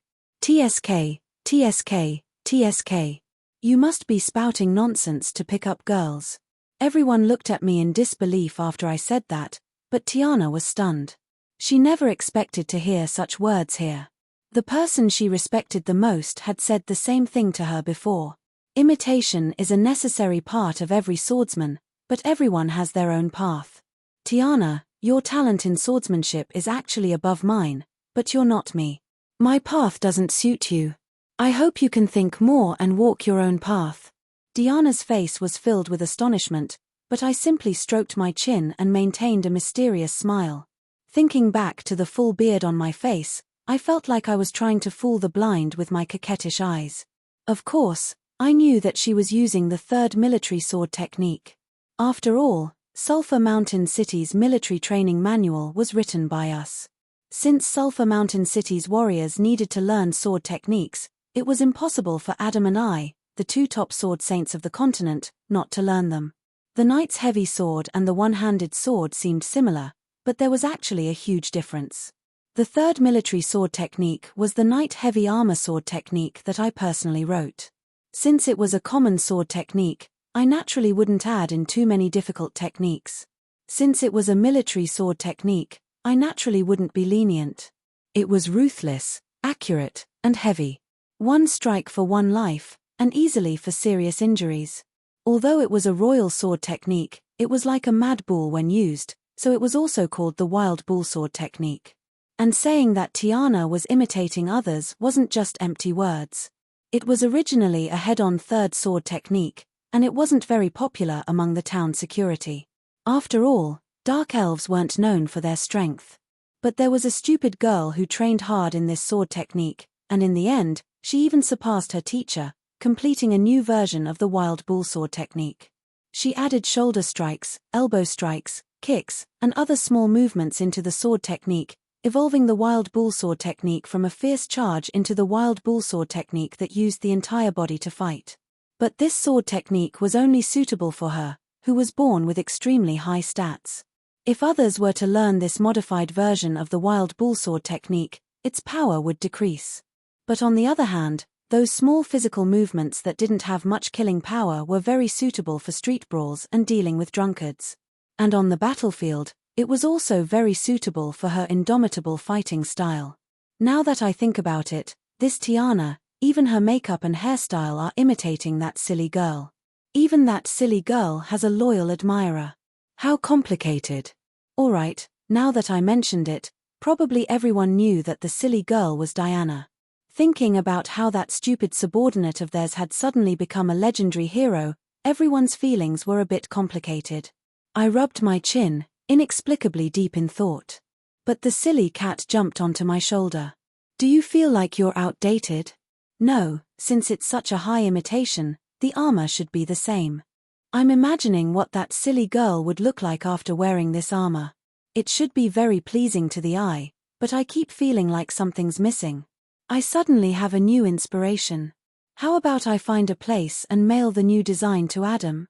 I suddenly feel like it's not wrong for her to want to get even with you. Also, can't you restrain yourself a bit? The silly cat's complaints came out of nowhere, and I could only helplessly smile wryly. I didn't want to either. Who knew that the 7 original sins would be like this after returning? It's probably a good thing that my soul is complete, but I didn't need to say anything else. Everyone knew what was going on. After the Hades was built, due to certain reasons, the emotions that the 7 original sins represented returned to my soul after the 7 infernos were completely rebuilt. It was just like how someone who had been restraining themselves for too long would likely be unable to control themselves if they were suddenly released. I was actually not used to having my soul complete. The lack of emotions from the 7 original sins had accompanied me for countless years. Now that they had all returned, it was indeed a bit unbearable. A life without desires would make one like a walking corpse, but when one had too many thoughts, it would be difficult to control. This sudden idea that popped out was probably just a small inconvenience. Of course, I was confident that I could control it well. Having my emotions and soul complete would also allow me to improve further. However, I was afraid that it would take some time to completely deal with my violent emotions. My previous words were obviously a mistake due to this. If this was in the past, since I didn't want to expose myself, I would have shamelessly talked nonsense with her, turning this duel into a farce. Pure rationality didn't require too much emotional interference. But now, pointing out the shortcomings of a sword saint from such a high position would naturally attract a great deal of attention from her. It would seem that I still had some useless pride. Sheeing. As expected, Diana still unsheathed her sword. But this time, her expression was serious. Someone who could point out the pros and cons of her swordsmanship after watching her practice for only a few dozen minutes was most likely much stronger than her. Please enlighten me. Sword saint. This time, after taking a deep breath, Diana held her sword with both hands and looked at her opponent at eye level. She came with the mentality of asking for guidance from an expert. Relaxing her hands, she raised her sword over her shoulder and swung it horizontally to the right. This was the starting stance of the Raging Bull swordsmanship's 3 killing moves. It seemed that as soon as she started, she would give it her all. At this point, the arrow was already narked on the bowstring and had to be released. Even the others were watching. I shook my head but still got up. It seemed that I couldn't avoid it. Just play around. Don't be too serious. I'm very weak right now. Ouch, ouch, ouch. What are you doing, Catalina? I had just picked up a wooden stick and was planning to practice with the little girl when my ear started to hurt. Apologies, guest. Please don't bother with this bastard. This guy just likes to brag and be stubborn. He's always trying to scare people. Actually, he doesn't have any skills. He's already been taught a lesson by many adventurers. Her aqua blue hair was tied with a pink ribbon. Under her willow leaf-like eyebrows were phoenix eyes that were always full of energy. Her simple barmaid uniform had the golden embroidery of a noble maid's uniform. Her red apple-like face had a few imperfect pimples. When she spoke, she even danced with her hands and feet. Her entire person gave off the feeling that she was full of energy. But at this moment, this stupid girl number 2 was actually twisting my ear. Ouch, ouch, damn girl. What are you doing? I'm saving you. Idiot, hurry up and apologize to this great adventurer. Did you forget how you were thrown out by that dwarf craftsman last month? I was really able to fix that iron motorcycle back then. How could I have known that those bastard gnomes were such scammers? The moment I opened the lid, they self-destructed. Also, that great mage found that wand in the ruins. You actually said that you could identify it. What was the result? If you can't identify it, then you're just spouting nonsense. I didn't lie. That was a pink spell, summoning tentacle surgery. That mage was too embarrassed to admit the truth. Catalina, do you believe me or that mage? Of course it's the great mage. I've already been tricked by you enough. What legendary ice mage, the strongest sword saint in the continent? You've caused me to be laughed at so many times. I'd be really stupid to believe you again. But such words were unable to move the furious barkeeper's daughter. She suddenly pressed my head down and bowed to Diana in apology. I'm sorry, great adventurer. Although this bastard is full of nonsense, and although he's a lazy, drunkard, and gambler, he's still a good person. As an apology, I'll waive your accommodation fees for the next few days. But when she turned her head, she had an expression like that of a devil. The reduced income will all be put on your debt. Stinky drunkard, go wash the dishes for me. Don't even think about being lazy. Then, she bowed again, turned around, grabbed me by the collar, and directly dragged me away. Hey, I'm really good at fighting. I'm a sword saint. You can't treat an epic hero like this. I'm really a big shot, a really, really big shot. But unfortunately, no one believed the truth. It seemed that Catalina, who was born with divine strength, was worried that such nonsense would anger the great adventurer. She ran even faster. Ha, as expected of a classic scene. I won't get tired of watching it. Catalina, do your best. Let him wash the boss's stinky socks. Caro, if you're an epic hero, then I'm a demigod-level Lich. My feet, which were dragged by a monstrous force, left a groove on the ground. But the empty ground was already filled with laughter. Did I really make a mistake? Shaking her head helplessly, Diana sheathed her sword. She kept feeling that something was wrong. Mudun, I really am a legendary hero. You brat, Shadan, you actually dare to laugh at me. Fine, when I recover my strength, I'll really turn you into a Lich. Haha, I'll be waiting for you. I'm so scared, great sword Saint Caro. No, your highness great Lich. Then, the entire training ground roared with laughter again. It seemed that the air of happiness was everywhere. As for me, who was being dragged, I could only shake my head helplessly. Why was it that every time I told the truth, no one believed me? But when I tried to bluff people with half-truths, everyone fell for it. But feeling the increasingly frightening brute force behind me, I began to hesitate. In a way, this mixed-blood girl was a major factor in my staying in this tavern for more than half a year. This brute force has increased by 20% compared to last month. According to the system's standard calculations, my strength has already broken through 30. How terrifying. This can't continue. Perhaps I'll have to have a showdown with old Barton. Chapter 483. Nobody would have expected that a gambling addict and lazy drunkard who spouted nonsense would actually be that invaluable epic hero. After all, in the eyes of most people, the strong could be arrogant, sly, and untrustworthy, but they would never be so shameless as to not care about their reputation. When an ordinary man gets angry, blood splatters 5 steps away. When a feudal lord gets angry, blood flows. When the emperor gets angry, millions of corpses fall. Isn't that the point of being in this world? I'll take the life of anyone who dares to embarrass me, and it just so happened that there really was such a shameless epic hero in this world. Reputation? Can I eat it? Yep, it's definitely to hide my identity, and not just for fun. Alright then, I admit that sometimes, it was quite amusing to tell the truth, but others didn't believe me no matter what. But in another aspect, I wasn't lying. I was indeed incredibly weak right now. Roland missed. Strength, 24, Agility, 24, Constitution, 25, Intelligence, 32, Will, 22, Charm, 20. Bloodline, Arbiter. Natural talent abilities, War Angel form, Original Sin Demon form, Titan Blood, Gaze of the Hell God. Basic job class, Level 60 Order Knight, Level 60 Chaos Witch King, Level 10 4 Elemental Swordcasters. Advanced job class, Level 6 Master of Winter. Overall level, impossible to evaluate. Magical pet, Harlois.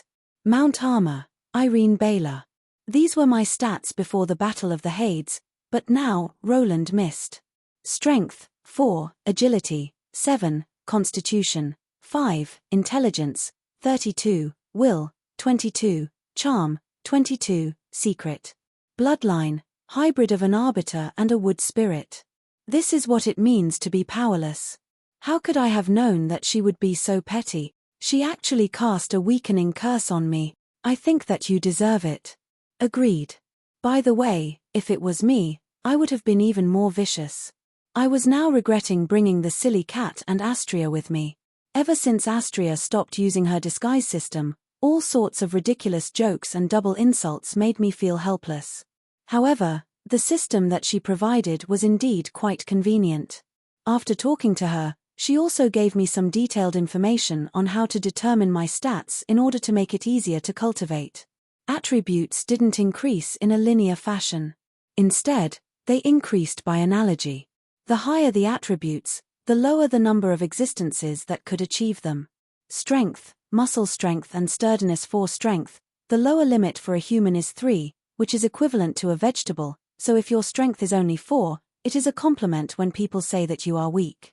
Normally, a goose is 6, so you have the strength of half a goose. Agility includes your body's flexibility, hand and eye coordination, reflexes, body coordination, and other comprehensive attributes. It also includes your control over your body and reflexes 7 agility. Amelia is quite kind. She only occasionally falls on flat ground at this stage, so it's still quite cute. It's about a dozen times a day. If it was 2 points lower, you would really have to worry about inexplicably dying from choking on water or slipping down a cliff. Physique, physical health, resistance to disasters and diseases. 5 points in physique, little sister Peach.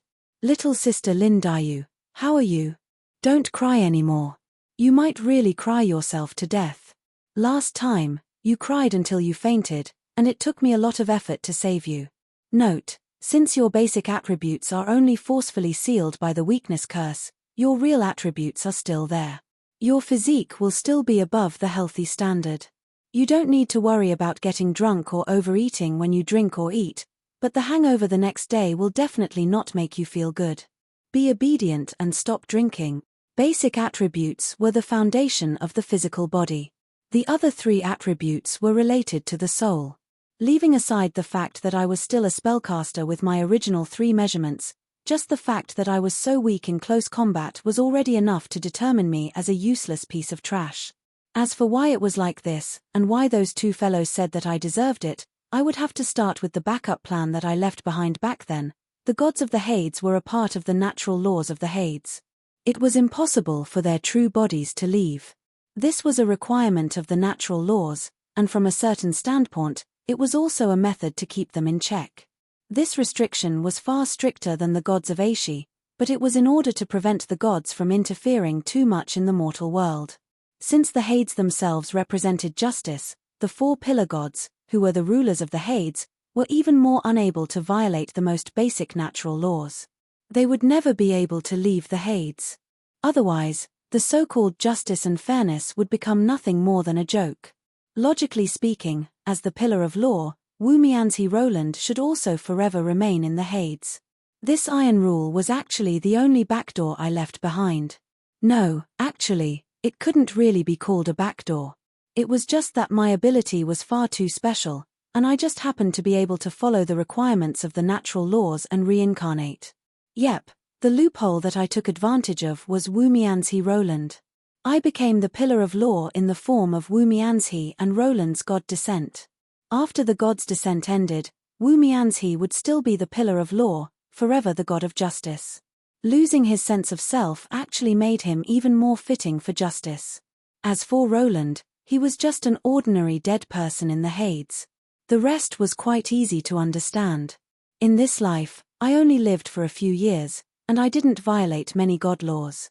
In fact, I didn't even commit many crimes that were worthy of punishment. In less than a year, I completed the punishment of hell, and naturally returned to the cycle of reincarnation. This wasn't the first time I had returned to the cycle of reincarnation. Under normal circumstances, an ordinary soul would have all their memories and sense of self destroyed, and they would have to start all over again. However, since I was able to maintain my sense of self in the cycle of reincarnation, I wouldn't want to have another parent or have a terrifyingly long childhood. Every time I returned to the cycle of reincarnation, I would have to crawl out of the river Styx, and then find a system with the power of creation to ask for a chance to start all over again. This time, if I had to start all over again, it would obviously be too much of a waste of time. And so, I thought of other existences with the power of creation. Perhaps they would have a solution. That's right, other creator gods. In this world, the goddess of creation wasn't the only creator god. Unlike thousands of years ago, due to some unpredictable changes, there were now 2 other existences with the power of creator god that I could choose from. Needless to say, one of them was the Hades. As one of the former rulers of the Hades, I was completely familiar with this path. Even the gods of the Hades would give me the green light.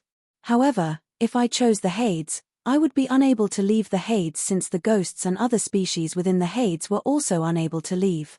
Unless I joined the underworld envoy's Hell Dragon species, it would be impossible for me to leave the Hades. However, I didn't want to be reincarnated as a giant lizard at all.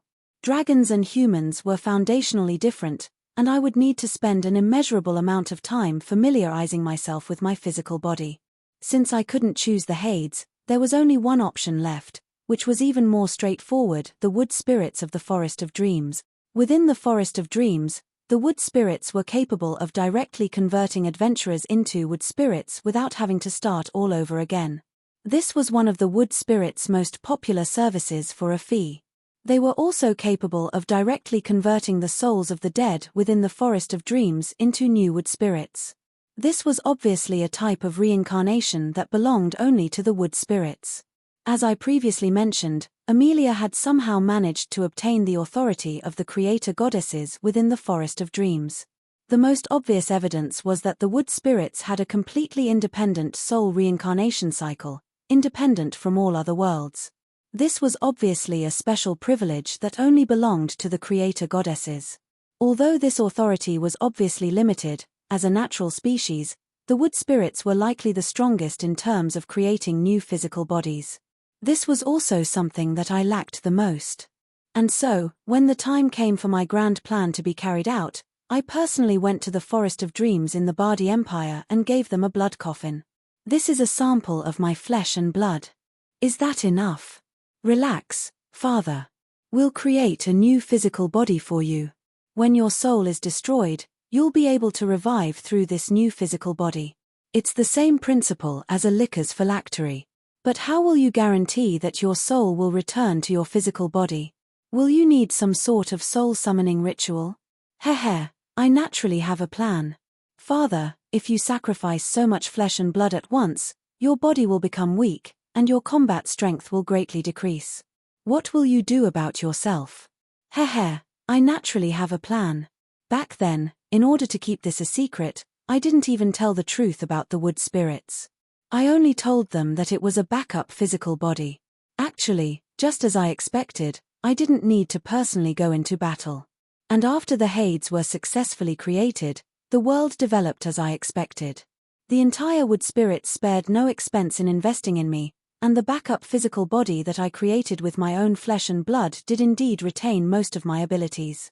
But man proposes, God disposes. In the end, I still fell short by just a little bit. And then you ran headfirst into her? How would I have known that Amelia would awaken so coincidentally? How would I have known that she would, forced marriage? Actually, little Amelia is quite an excellent choice. In fact, from a female's point of view, you're the worst.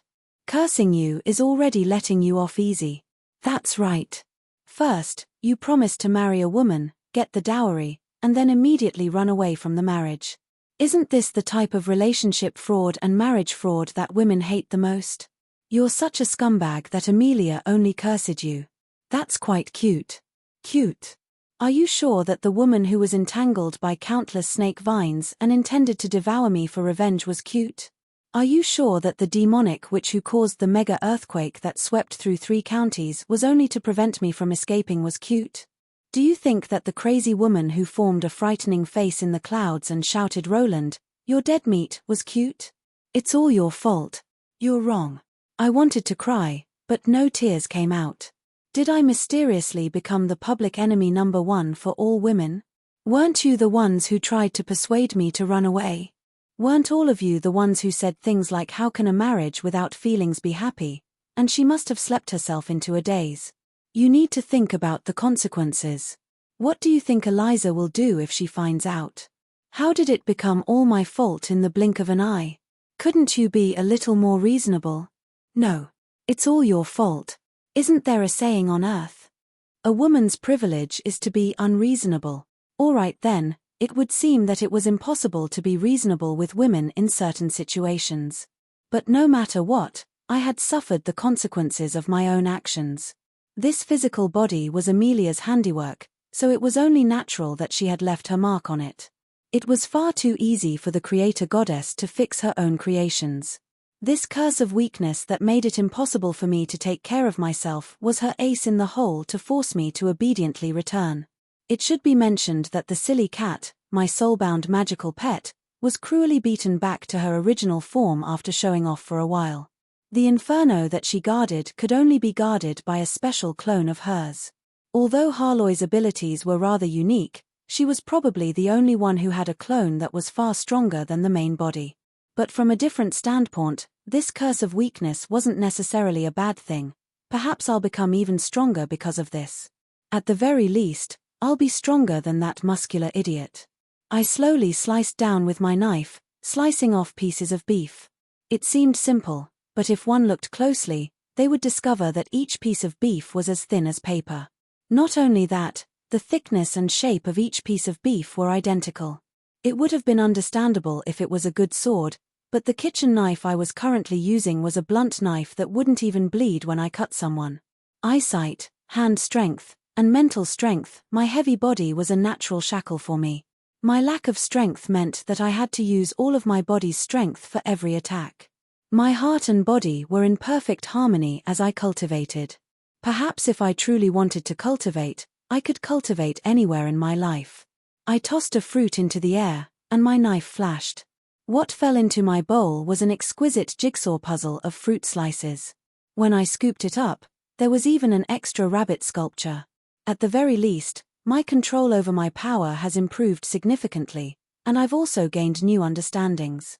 In that case, let me start over from the smallest detail and see if I can surpass that idiot. Now that the Hades had been successfully created, most of my responsibilities had been lifted. If I still had any worries, it would be my promise from back then to properly teach that idiot who had fallen into the abyss a lesson. Right now, we're far too far apart. Back then, we were about the same level of power. Now that more than 300 years had passed, it would be impossible for us to compare in terms of individual combat strength. If it wasn't for the fact that I cheated, he probably would have killed me with a single blow of his sword. Judging from how he was delighted to see Cynthia's true form and how he left, he would definitely become even stronger the next time we met. Theoretically speaking, our natural talents should be about the same level. In terms of effort, neither of us should have had any time to slack off. Yet, there was such an obvious difference between the two of us who were about the same speed. It wasn't difficult to come to a conclusion if one really looked into it. In the past 300 years, there were far too many things that distracted me. I spent a lot of effort thinking, planning, and strategizing. In the end, I obtained what I wanted. A mature team was gradually changing the world for the better, and the end of the world seemed to have been averted. As the Abyss Prince, Carwen's daily life consisted of killing, and eating. He also obtained what he wanted the most. He became the strongest existence in the world, and even killed his own enemy. It was difficult to say whose choice was correct, because everyone's choices in life were all the same.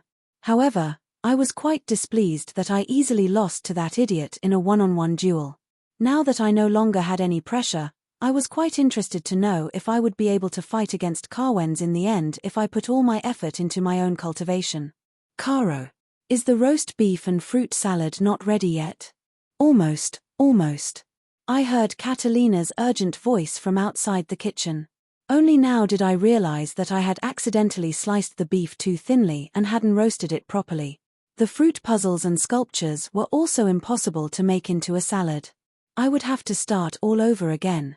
It would seem that I should first deal with the important matters at hand before thinking about cultivation. Chapter 484. Please move aside, we need to investigate a case. Investigate a case? Who gave you such authority? This is the Salar Dukedom's Anton town, the territory of the god of justice and commandment. We don't welcome outsiders like you. At the first glimmer of dawn, I was woken up by a commotion at the entrance. Looking out the window, it was a dispute between adventurers. A group of people was blocking the entrance to prevent another group from coming out. It was a common case of people blocking the entrance. The ones who were blocking the way were quite familiar. They were the 3 newcomers from the cult investigation team. Considering that they weren't weak, those who could cause trouble for them naturally wouldn't be weaklings. They were obviously a group of clergymen, and they were members of the church who were doing quite well. Their white priest robes were embroidered with purple and gold lines. It was obvious that their rank wasn't low. Although the holy emblem of a cross and a silver holy sword was tacky, the faint holy power flowing on it was proof that they were priests of a true god. Behind them, there were more than 10 holy knight and warriors in silver armor and swords. It seemed that the Bishop of Naples had brought a knight of the temple to get back at them. The god of justice and commandment, Napuz, was a lesser divine power. His priesthood was not the justice that he proclaimed. After all, the concept of justice was too empty and vast. Even a main god would not be able to handle it. His true priesthood was only the derivative concepts of commandment, such as discipline, self-discipline, separation of classes, military rules, and so on. Many soldiers and lords were his believers. Is it another conflict of faith? Over the years, such things had happened many times. The believers of the various gods of order usually wouldn't fight with each other on the surface, but there were plenty of open and secret fights in private.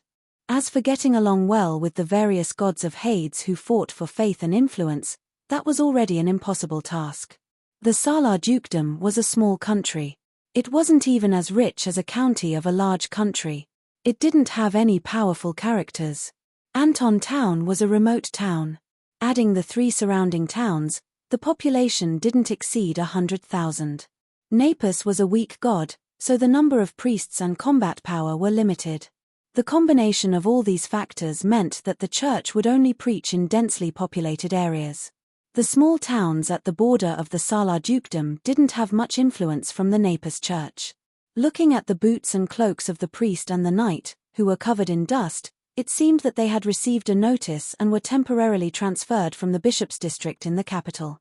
Faith is the source of a true god's power. Believers are the true god's earthly walkers, and the parish is the true god's earthly palace. We can completely understand a true god's concern for his small territory. But obviously, this will not hinder our decision. Back in the day, the god of law and the god of holy light had signed an alliance treaty in the Northlands that allowed the 2 major factions to maintain the most basic level of peace and trust. At the very least, before the Chaos Abyss's invasion and the Holy War ended, before both sides' common enemies were vanquished, this fragile alliance would always exist. Hadn't they already fallen out with each other? They had already made a move in the Hades, so why did their alliance still exist? It was precisely because they had fallen out with each other that the originally meaningless alliance became important. In reality, most of the diplomatic alliances between countries were like this.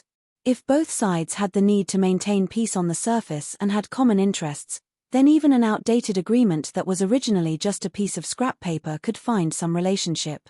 A mere verbal alliance could become an ironclad agreement.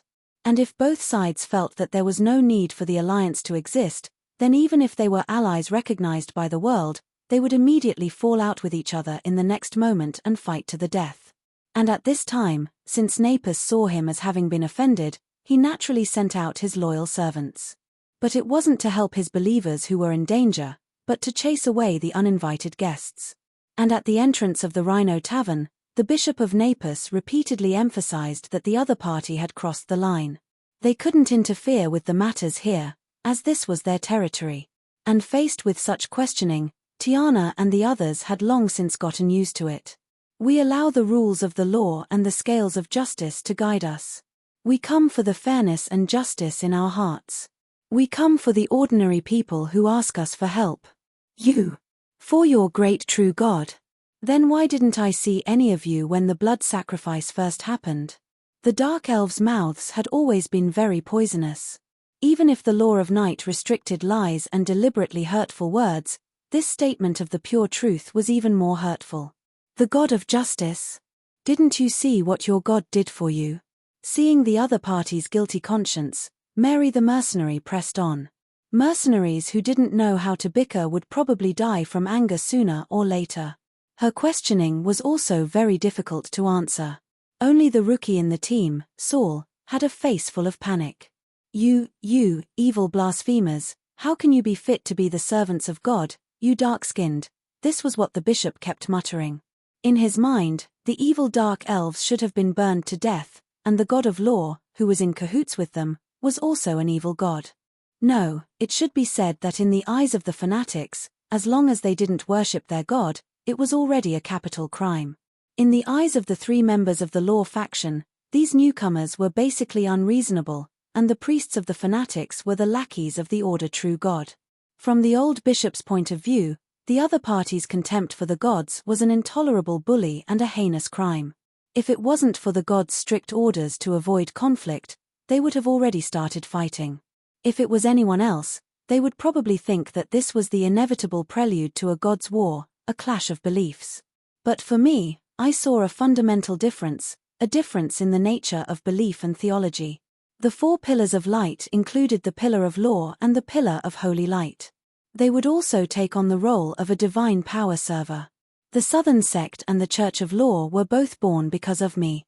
The fundamental difference between them and the traditional gods' churches was that they didn't leave a place for the gods in their teachings. They believed in and recognized the holy light and the law themselves, not a specific god. Perhaps there didn't seem to be any difference, but there was a huge fundamental difference. This was related to the relationship between mortals and gods, as well as the future of the entire world. The priests of the various gods' churches would respect each other, because they were the most loyal servants of the gods, the representatives of the gods' will, and the shepherds of the gods' flocks. The identity of a shepherd was the root of their pride, and they had long since subconsciously drawn a line between themselves and mortals. However, the teachings of the 2 new major churches told the world that the world belonged to mortals, and that spreading belief was to guide people to do good and make the world a better place, not to serve the gods. The gods who stood high above were only officials with some special privileges, existences that could be replaced or even erased. If this wasn't blasphemy against the gods, then what was? Not to mention, the anti-knight, who was viewed by all the gods as their natural enemy, actually joined forces with the 2 major churches, which made the order gods even more displeased.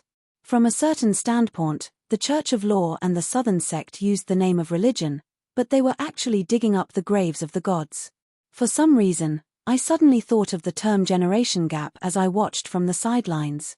If I looked at it from a different angle, the era caused the old and new generations to have different values and views on life, which was far too similar to the different understandings of belief and religion that I was seeing now. The rise of a new power would naturally result in conflict with the old power. Not to mention, the law job classes, the 4 elemental swordcasters, and other new generation job classes were rapidly spreading throughout the world. It was inevitable that there would be friction in terms of values, life pursuits, beliefs, and many other aspects. This scene was probably playing out in every corner of the world. But due to the existence of common interests and common enemies, under the pressure of the higher-ups, the grassroots had to maintain self-control. At the very least, they couldn't bear the sin of actively intensifying the conflict. And so, an extremely helpless scene appeared before me. The local bishop brought the Knights of the Holy Temple from thousands of miles away to block their opponents, but they could only, "You're a bastard, your entire family is a bad guy. You're the one whose entire family is a bastard. My father is amazing. Bastard, do you dare to come out? Bastard, do you dare to come in? I'm coming in, if you want to hit me. Ha, if you have the guts, then make the first move." Since they couldn't fight, they could only use words. Clergy members didn't know how to scold people. Tossing away those impulsive religious words and allusions and turning it into plain language, what was left was probably the content of a primary school student quarrel. And since it was already confirmed that they couldn't fight from the very start, they didn't even have the ability to fight like primary school students. Since they couldn't gang up on him, some people thought of another method. I, Holy Knight White Behemoth, challenge you. With my lifetime of glory as a knight, let's have a fair duel. The middle-aged knight who was leading the group stepped forward. Judging from his epaulets and his aura, he should be a legend rank knight. It seemed that he saw that the strongest of the other party was a gold rank, so he intended to use his personal strength to suppress the other party. However, the others looked at him with worry in their eyes. Obviously, the situation wasn't optimistic. Due to the surge of the elemental tide after the Dawn era, it became much easier to advance than before. Gold rank masters became very common, and even legend rank masters became more and more common. In the past, the most difficult part of becoming a legend rank master was probably the step of condensing a soul imprint. That was a summary of the past, as well as a clear path for the future. It wasn't that easy to recognize oneself, and in the current environment, it was possible to advance successfully without a soul imprint. However, their strength couldn't be compared to a true legend rank master of the previous era. This kind of fake legend rank master wasn't even fundamentally different from a gold rank master. However, there was always a way. As they consolidated their realm, they could also condense a soul imprint. However, they were also destined to be unable to recognize themselves. This kind of soul imprint couldn't be compared to a true legend rank master. It was usually a common item that slightly increased a certain ability, but the quantitative change couldn't achieve a qualitative change. Such legend rank masters were also called pseudo-legend rank masters. Now, the Knight Captain White, who had taken the initiative to issue a challenge, was a pseudo-legend rank master who had just advanced not long ago. Perhaps he would be able to condense a common soul imprint after some time, but the current him wasn't fundamentally different from a gold rank master. It was no wonder that his companions were somewhat worried. If you lose, please withdraw from this mission and give us the latest clues you've obtained. We'll take care of the matters of the dukedom.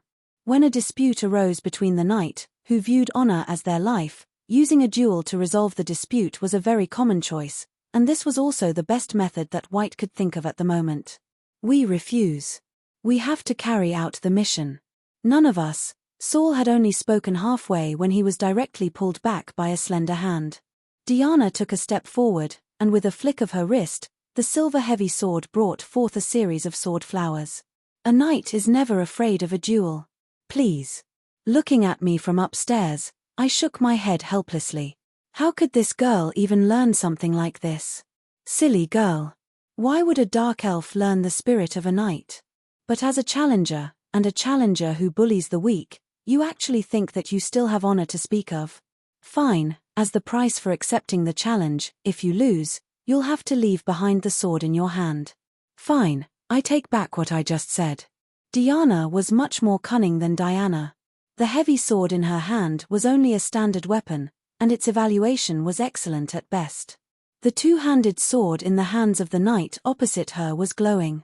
It was obviously an extremely outstanding magical weapon, at least of excellent quality. It might even be of epic quality. It was definitely worth the gamble. And the most cunning thing about her was that she only said what would happen if the opponent lost. She didn't say that she would have to pay with her life if she lost. Even if she really lost, there was still room for negotiation. But the old-fashioned holy knight looked like this. Bullying the weak was beyond the limits of his shamelessness. Diana's not-so-harsh words had already made his face flush red. If this duel didn't concern the reputation of the church and was of great importance, he would have had the urge to turn around and run. Now that he heard his opponent propose such a seemingly unfair wager, not only did he hurriedly nod in agreement, he even showed a grateful expression towards the female elf. He thought that she was taking care of his knight's honor. His panic-stricken teammates clearly saw something, but seeing that their captain had already agreed, they couldn't say anything else. They could only cheer for their captain. On the other side, the trio lived up to their reputation of being from Sulphur Mountain City. They were much simpler and more practical. Mary directly threw her small bag filled with all kinds of small tools to Diana. Those were the personal tools of a 4-elemental swordcaster who relied on external items. And Saul handed Diana a pouch of ammunition that he kept close to his body. The various wooden handles of the grenades that were exposed from the pouch would make one's scalp go numb. Goblins didn't care what their main job was. If they decided that they had a part-time job, they would either be a merchant or a goblin engineer. And those bastards in the bar had already entered into the mode of watching a show. They couldn't stop pointing and gossiping. But at this moment, I suddenly thought of something. I hurriedly got up and hurriedly went downstairs. Wait a minute, don't fight yet. Show mercy. Then, when I suddenly rushed into the middle of the two opposing sides, everyone looked at me in astonishment. But they really did stop, as if waiting for me to say something. What clues did you find? Seeing the guide suddenly run down, the quick-witted Mary seemed to have guessed something. Her words immediately caused an uproar, but I did my best to calm my breathing. After a while, I raised my head and swept my gaze across every nervous face with a solemn expression. Using my thickest and most high-pitched voice, I said, the gold-ranked female elf is 1-to-1. 5. The legend-ranked holy knight is 2-to-1. A draw is 1-to-3. There's no upper limit. You have to be quick. Chapter 485. Don't miss out on this. A legend holy knight versus a dark elf anti-knight. The odds are 1-1. 5 for the gold rank female elf, 2-1 for the legend holy knight, 1-3 for a draw. This is a once in a blue moon opportunity. You have to place your bets quickly. I casually took out a blank account book from the counter and quickly made a betting list. Then, I waved it around. Right, do you guys want to participate? I, Carlo, am a veteran. I guarantee that I won't cheat anyone. Duelists' companions would usually bet on their teammates. However, when I tried to sell the betting list to the clergymen, I noticed that the scene had strangely quietened down. Aren't duels in bars very common? I was a little surprised. However, following everyone's gaze, I saw the furious holy knight. Some of them had furious looks on their faces and some were even unsheathing their swords. I immediately came to a realization. Alright, although duels in bars were common, epic and gold rank duels weren't common in the countryside's Rhino Bar. It didn't matter if the newbies fought or the veterans joined in the fun, but a duel between high and mighty big shots was a little presumptuous. From a certain standpoint, these knight and clergymen were considered nobles. They were completely different from commoner mercenaries. That. Give you 450? Don't be angry. Alright, I'm serious. I'm just joking. Looks like it would be difficult to do business here. I shook my head and shrugged my shoulders. Then, I ran back to the adventurers who were still eating their breakfast. But this time, my gambling coupons were selling like hotcakes. 2 copies of the coupons were quickly sold out. Not surprisingly, most of the people were still optimistic about the epic holy knight. After all, the difference in power between the two was very obvious. Also, the holy knight's weapon was obviously not an ordinary weapon. When the difference in power was not that big, it would be an important chip that could decide the final result. With these two factors added together, it was natural that most people were optimistic about Head Commander White, who had come prepared. Looks like, if the Holy Knight wins, I'll go bankrupt this time. If I knew, I wouldn't have started the bet. At this moment, my face was filled with bitterness. It seemed that I was worried that I would lose too badly this time. Don't think about regretting it. You cheater, you went bankrupt long ago. Carlo, don't even think about reneging on your debt this time. We'll be watching you. Come, bet 100 gold on the Holy Knight. Ha, Carlo, boy, I'll be waiting for you to cry. I'll bet on the female elf. Has Carlo ever lost a bet? Of course, there were also some very cunning people, but this did not affect the overall situation. For the sake of gold coins, most people still chose the stronger side, even if the profit they could get would be much smaller. His identity as a clergyman determined that this was not a scam prepared in advance. Soon, the total bet quickly exceeded 2,000. Hurry up and fight. Waiting for you guys to see what I'm doing. Dogfighting. If you're a wimp, go back and hug your mommy to drink milk. The boorish mercenaries didn't care about the big shots from the capital. When these mercenaries waved their betting slips and started to clamor, it was time for the familiar dogfight. If it was an ordinary myth rank expert, there wouldn't be any need for a duel under normal circumstances. They would first take care of these bastards and teach them a lesson about the dignity of a myth rank expert. However, the The current knight Captain White no longer had any room to retreat. He kept his eyes on his opponent without any hesitation or wavering. He represented the dignity of the church. Challenging them in his own name was a decision he made from the very beginning. Even for him, taking the initiative to challenge a low-level knight was a form of humiliation in itself. Those who bet on us just treat it as around 2,500 gold coins. The others didn't react, but Goblin Thor tossed out a silver coin. It drew a silver arc in the sky above the bar and landed on my hand. I touched it, and it was actually the ancient Great Demon's voodoo mithril coin.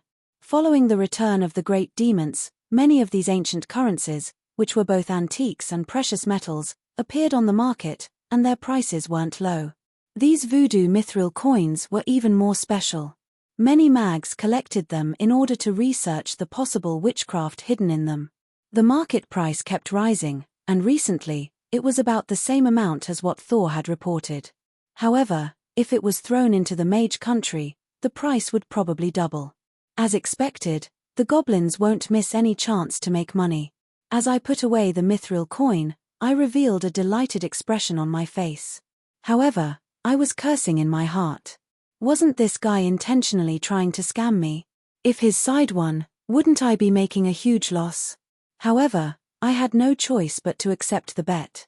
After all, on the surface, I favored that bearded middle-aged man.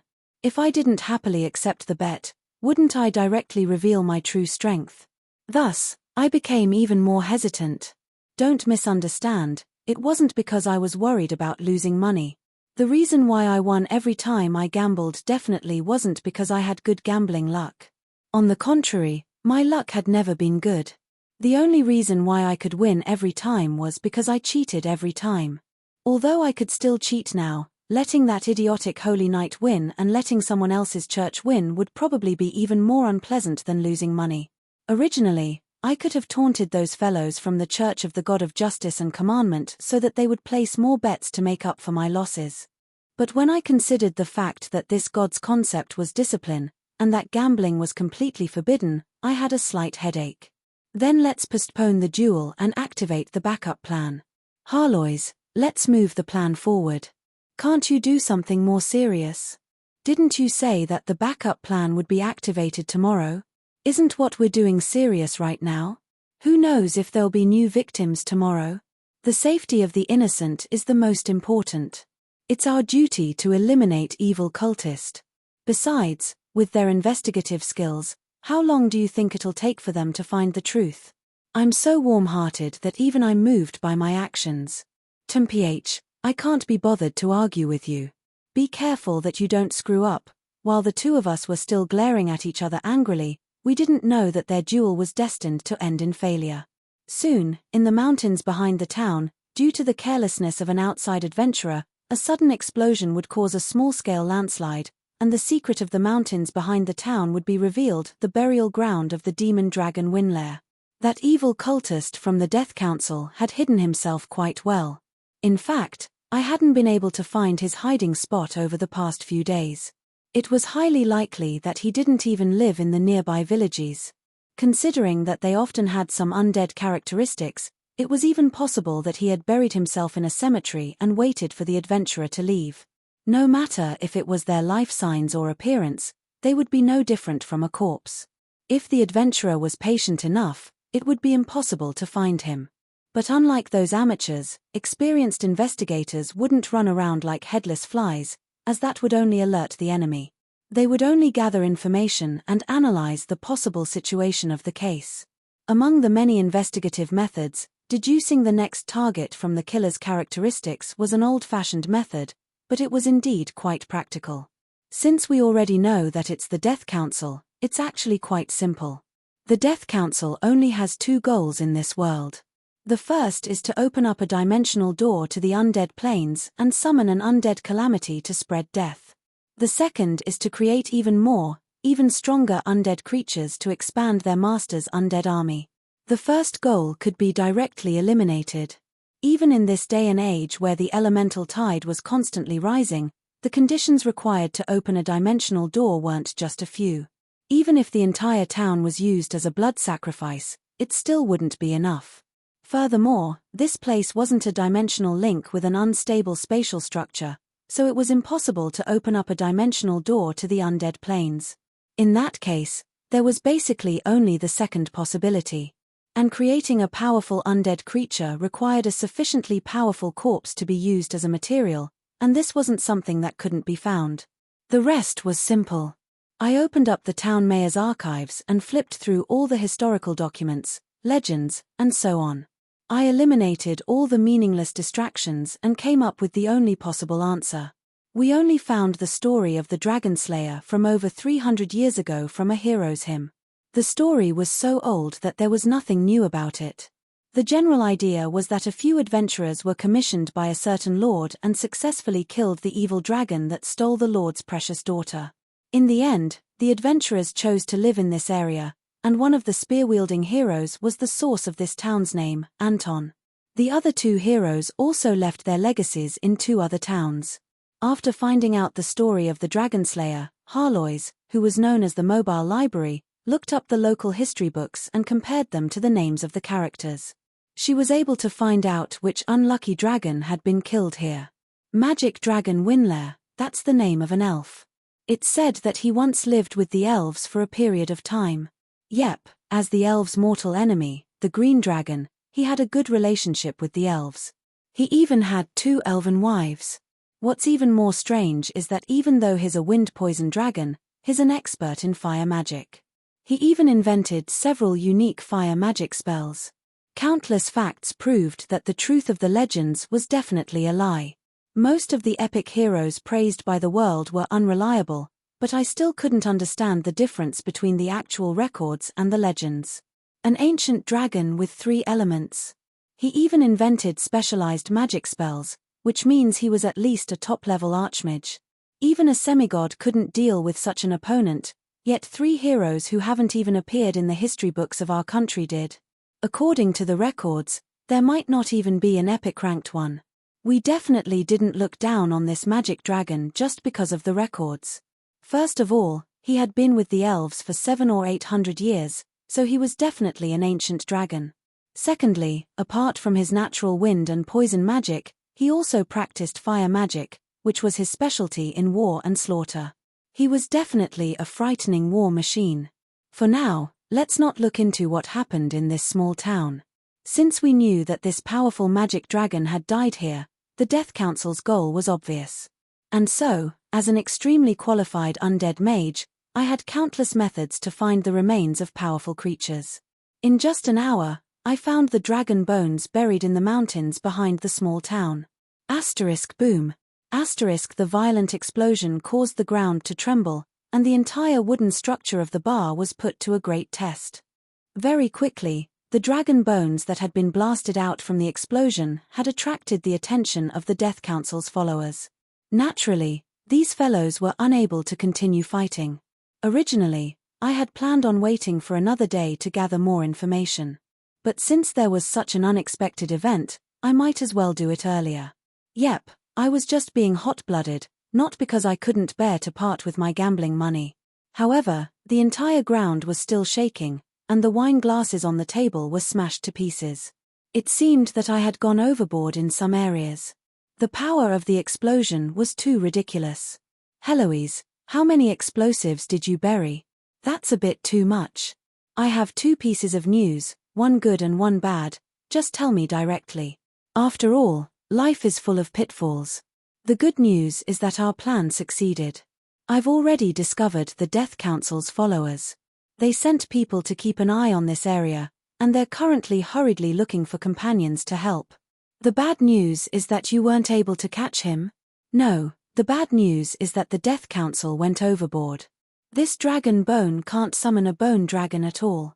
Their plan was doomed to fail from the start. Isn't that good news? Of course it's bad news. The reason why it can't be summoned as a bone dragon is because it's not a dragon bone at all. What's buried under the mountain is a dragon Lich that's gone mad from anger. And, we just blew up his home. Chapter 486. Dragon Lich. Stop joking. Dragon liches aren't well liked among dragons. There aren't many of them at all. How could we possibly encounter such a rare antique? I'm not joking. This dragon Lich seems to be furious. Hurry up and save him, at least before he kills all the lives around him. When the violent explosion blew up more than half of the back mountain, this sudden duel naturally came to an end. Along with the flying sand and pebbles of the mountain, a black pillar of magic rose rapidly like a beacon. It was a terrifying magic that was a mixture of death magic and dragon's might. Finally, it transformed into a pitch-black dragon of smoke in the sky. This was the symbol of an enraged dragon Lich. Liches were not to be trifled with. They were a way for archmages to prolong their lives when they were at the end of the road. Although the weakest Liches in name were at least legendary rank, and although transforming into undead creatures would weaken their physical bodies, the long years of experience had allowed them to accumulate mage knowledge far beyond that of ordinary archmages. Dracoliches were even more difficult to deal with. Unlike the fragile body of a Lich, there was an essential difference between dragon bones and human bones in terms of quality. The body of a Dracolich, which was formed by the combination of dragon bones and magic power, was even stronger than the high-level undead bone dragons.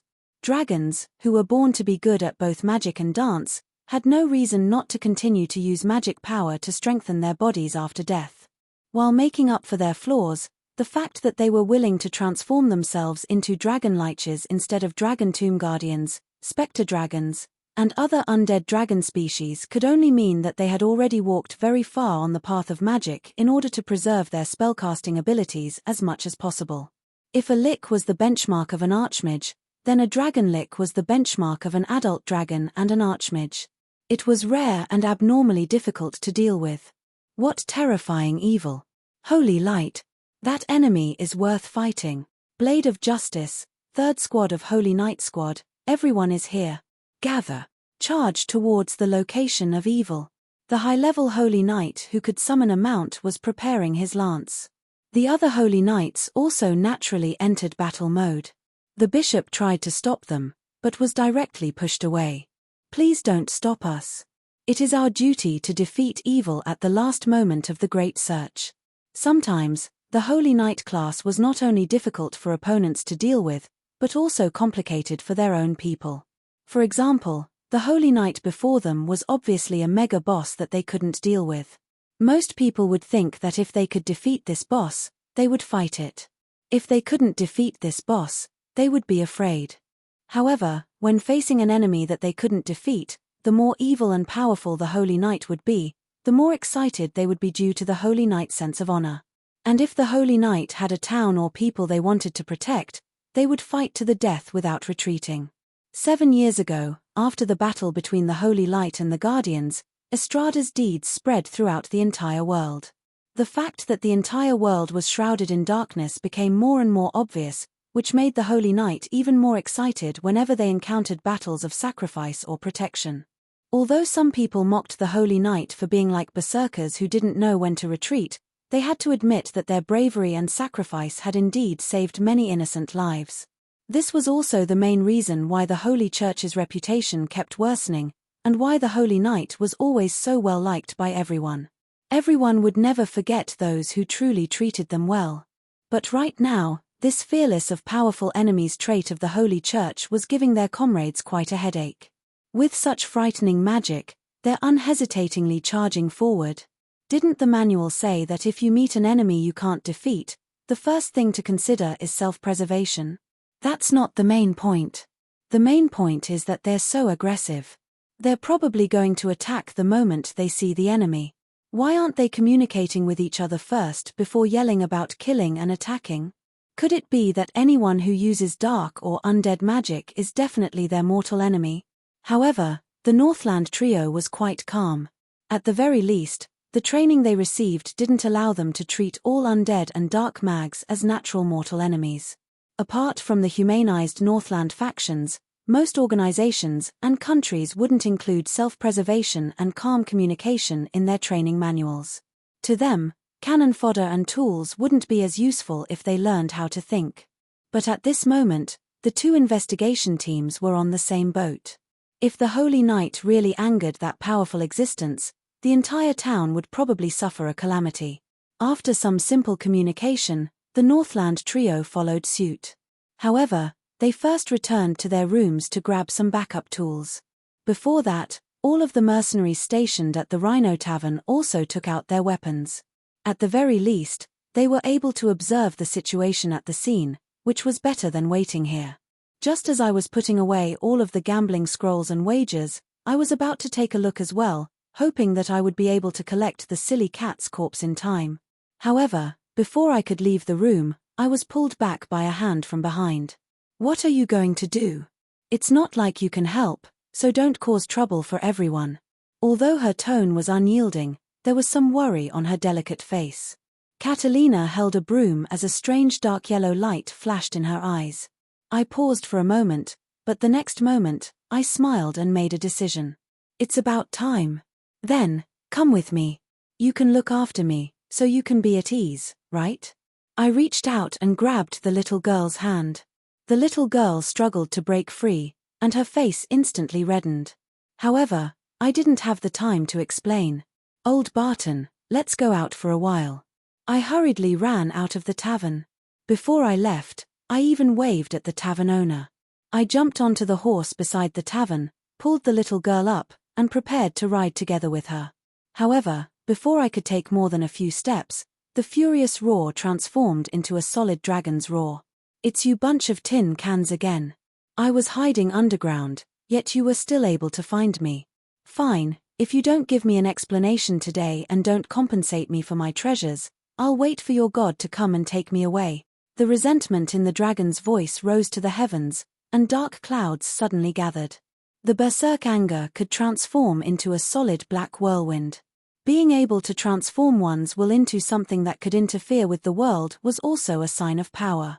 I once again revised my evaluation of this dragon Lich. It was likely that he was at least a top-level mage with a soul world. In that case, those dozen holy knights were basically given away for nothing. As for these holy knights, it seemed that they had taken the blame for someone, and many of them might have already died. Even I felt slightly guilty at this moment, but after thinking about it, I got over it. At any rate, they're here to investigate this matter. In the end, the Death Council will definitely involve the Dragon Lich. Compared to using the normal method of talking to the villagers, accepting small quests to increase reputation, and investigating one clue at a time, directly fighting the boss will greatly save time and resources. Fighting the final boss without leveling up and obtaining a holy sword? Are you sure you're helping them carry smurfs and not sending them to hell? Cough, aren't I going over to help? The Rhino Tavern wasn't too far from the mountain behind the town to begin with. Riding horses, we even surpassed the adventurers on foot, but when we arrived, we saw a frightening scene. A gigantic white bone dragon was roaring angrily, and in front of him was a golden-haired human girl. The knight Captain White, who had attempted to save the knight, was trampled under the dragon's feet, and it was unknown whether he was dead or alive. The Holy Knights' heads were all buried in the ground, and the third team of the Sword of Justice Knight Squadron had already been completely annihilated. Her slender golden hair was as smooth as silk, and her small face was as cute and alluring as a red apple. At such a young age, she already had the ability to attract people to commit crimes. "Let go of that, lowly, let me do it." The moment I shouted this, the scene instantly froze. The Dragon Lich looked at me in astonishment, and then I realized that something was wrong. I think I misspoke. Cough. "Let go of that girl, come at me if you dare." The Dragon Lich suddenly raised his head, and his vision swept back and forth between me and the golden-haired girl. Then, he raised his head and let out a shocking roar, and a black dragon's breath tore through the sky, the aura of death materializing. The next moment, the dragon's eyes, formed from green soulfire, appeared in front of me. Soul connection. Finally, someone recognized you. You're this brat's guardian. Not only did your brat play with firecrackers and blow up my house door, but all my treasures that I've accumulated for thousands of years are all gone, all gone. What do you think we should do? These are all precious replicas from the Elven Empire's era. Although they aren't the real deal, they're still the masterpieces of an elf master. Can you even afford to pay for them? The dragon's finger bone pointed at the ruins in front of me, where a pile of what used to be elven sculptures was abnormally eye-catching. It would seem that those precious artworks of the past had all been destroyed by the explosion. The next moment, The dragon Lich started rolling around on the ground and crying bitterly upon seeing the pile of rubble. My treasures. My one-to-one replicas of the elven beauties. In the name of Aishi, how can this world be so cruel? I paused in surprise for a moment as I looked at the dragon Lich, who seemed to be wailing and asking for compensation. For some reason, I recalled the tragedy of a brat in a certain world's otaku treasure trove, as well as the pitiful scene of those expensive figurines being torn apart. TSK, another Lich otaku. As expected, Lich that have been otaku for too long are all perverts. Looking at the current elf who had a face full of disgust as she said hurtful words through our soul connection, but on the surface, she still pretended to be innocent. For some reason, I recalled the tragedy of Annie's surprise attack in Sulphur Mountain City. When my rare magazines and one-of-a-kind books ended up becoming that naughty brat's scribbles, Annie also looked at me with a face full of innocence. I pitied this unlucky dragon Lich even more. I suddenly recalled that in the information I'd read, this strange dragon had lived together with the elves for a very long time. Perhaps it wasn't because she coveted magic or secrets, but purely because she wanted to collect materials for her creations.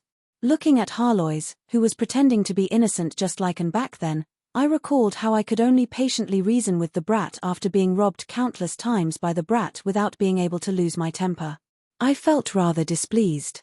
And the best way to vent my displeasure was to make others even more displeased. Stop crying. You're a dragon Lich. Don't even mention the Elven Empire's ancient trash and crude replicas. I have the Elven Empire's elven princess here. Her inventory is definitely more abundant than yours. Right, you shouldn't be 2,000 years old yet, right? Then you definitely haven't seen the gold elves of the Elven Empire before. They're said to be the most beautiful and perfect elves. If you use them as a model, perhaps you'll be able to create a masterpiece. The dragon Lich stopped, but his soul fire began to burn fiercely. Really? Gold elves? Impossible. No, truth-seeing didn't react. You're telling the truth. There really are gold elves in this world. This dragon Lich had locked himself away more than 300 years ago. At that time, Harlois was still the Banshee Queen. It wasn't wrong at all to say that the gold elves were extinct. Right now, he was twisting his body in delight as black mist transformed into a pair of wings. His entire body seemed to be dancing a strange dance. Wait a moment, you actually dared to sell me out. Dragon Lich. He was the one who told me to set up a magic array to blow up the mountain. Hurry up and eat him. TSK, a gold elven magical pet for rent. As long as you have enough rent, everything is negotiable. Chapter 487. According to the normal plot of a fantasy novel, this was how things should have developed. On the path of tracking down the evil cultists, the adventuring team that the main character was in a subtle relationship of competition and cooperation with opposing adventurers. They gradually collected clues and investigated the dark shadow hidden in the small town. Finally, with the help of the villagers, they discovered the mastermind behind the scenes. However, they didn't expect that the mastermind had already successfully released the sealed dragon Lich. The dragon Lich was undefeatable. The two opposing adventuring teams could only helplessly band together to resist. However, the enemy was far too powerful, and they were still no match for him. At this critical moment of despair, a certain person stood up. Then, there's the delightful method of using cheats to fight the boss. The most common methods of using cheats include the main character's aura exploding, summoning elite reinforcements, and so on. A more logical method would be for a priest to burn her life force and perform a god's descent. It'd be even more effective if it was a beautiful female priest. Perhaps the audience might even shed some tears. Right, if the female lead's popularity isn't high enough, she could sacrifice herself. Not only would she satisfy the audience's needs, but the second female lead would also take advantage of the situation and give the main character an excuse to explode in popularity. Although it's old-fashioned, it's indeed practical. Many of those legendary stories used this method. Although I've seen many of them, I still felt my blood boil. Especially when the female lead died, I really sympathized with her. I didn't expect there to be such a reason behind it. Truly, listening to a single conversation is better than reading 10 years of books. You're definitely an outstanding scholar. The dragon Lich Winlair kept nodding. He didn't even consider that if things really developed in a dramatic fashion, the main character would mysteriously kill off the boss in the story would be him. Of course, we were just spouting nonsense in our hearts. Stories were stories, and reality was reality. In this world, there was no such thing as the weak defeating the strong for no reason. Winning just because you put your life on the line was just a joke. A true victor would definitely have an advantage, even if it was just luck.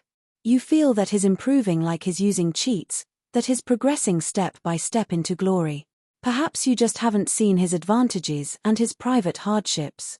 People were used to ignoring the accumulation and repeated failures of successful people before they reached the peak. Those lucky ones who managed to succeed once due to a stroke of great luck, if they thought that they were the lucky ones and kept challenging those who were stronger than them, they wouldn't live long. In a sense, White and the others were quite lucky. At the very least, if it had been a normal Dracolich, its corpse would have turned cold by now. Perhaps today would teach them a lesson.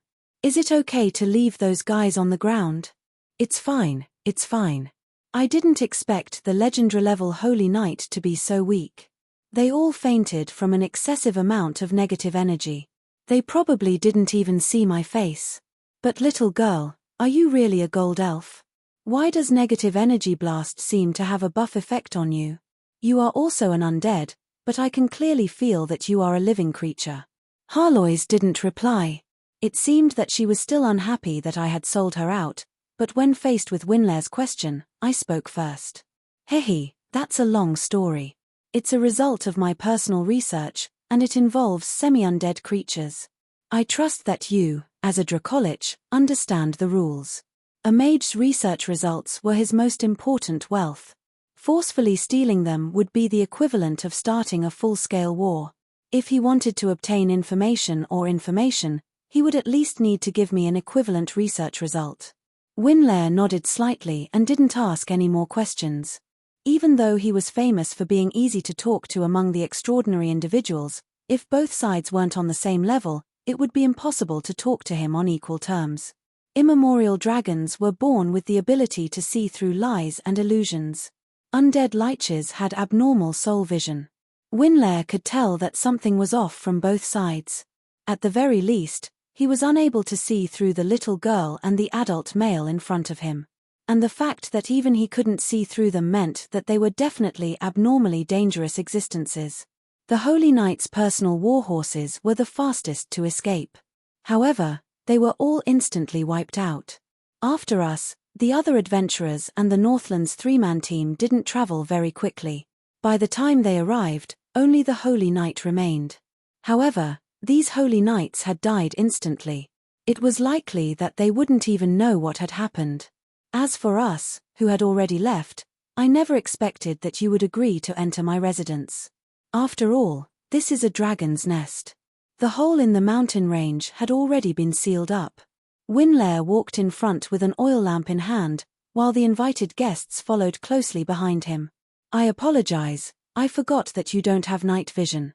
He suddenly snapped his fingers, causing all the magical oil lamps to light up. We were now in a hallway filled with murals. And, we had reached the end of this hallway. Crack. All the lampposts on the walls were lit up. We were in a gigantic hall with extravagant decorations and beautiful decorations. The only thing lacking was that many gargoyles were currently repairing the ceiling. It would seem that this was the place where the disaster had occurred. As for the collections around us, they were either this Dragon Licker's personal collection room or his bedroom. The sculptures, murals, paintings, and decorations were all filled with elven style. It would seem that this Dragon Lich was truly a pure elven fanatic. But, the most ridiculous part was, oh my, Winlair, are you Korean or Thai? Do you look like a female elf? Judging from your voice, you should be a male dragon, right? I was a male dragon when I was alive. As for after death, gender was meaningless to begin with. The pursuit of beauty was my only goal in life. I spent my entire life focusing on the beauty of elves, so it was only natural that I chose the most beautiful elf template as my human form. Winlair was about the same height as an ordinary elf, but he had sexy curves comparable to a succubus. His slender blonde hair was curled in a regal fashion. He was also one of the most outstanding elves in terms of pure beauty and domineering figure. His smile was so alluring. If it wasn't for the fact that his powerful soul voice couldn't be faked, I really would have thought that he was a miniature version of the Gold Elf Queen. My mom. He looks so much like my mom. His smiling expression is exactly the same as her mother from back in the day. Winlair's somewhat familiar face caused Harloise to recall her past memories. But right after that, she was openly displeased. But right now, the enemy was stronger than her, so it wasn't convenient for her to make trouble for him. I'm tired. Harloise didn't even look at the elven artwork that she had been so interested in earlier. She transformed into her cat form and jumped onto my shoulder, closing her eyes and yawning. However, this scene startled Katerina, who had been trembling and tugging on my clothes the entire time, as she followed me. Catalina had once fed the silly cat food before, but the silly cat was completely uninterested in the leftovers from the bar. Now that so many inconceivable things were happening one after another, Catalina felt like it was too much for her to take in. Her Highness Harloise. I've heard of her beautiful name in the past as well. She's the most brilliant gold moon in the Gold Elf Empire. This incarnation of mine was based on a portrait of her from back in the day.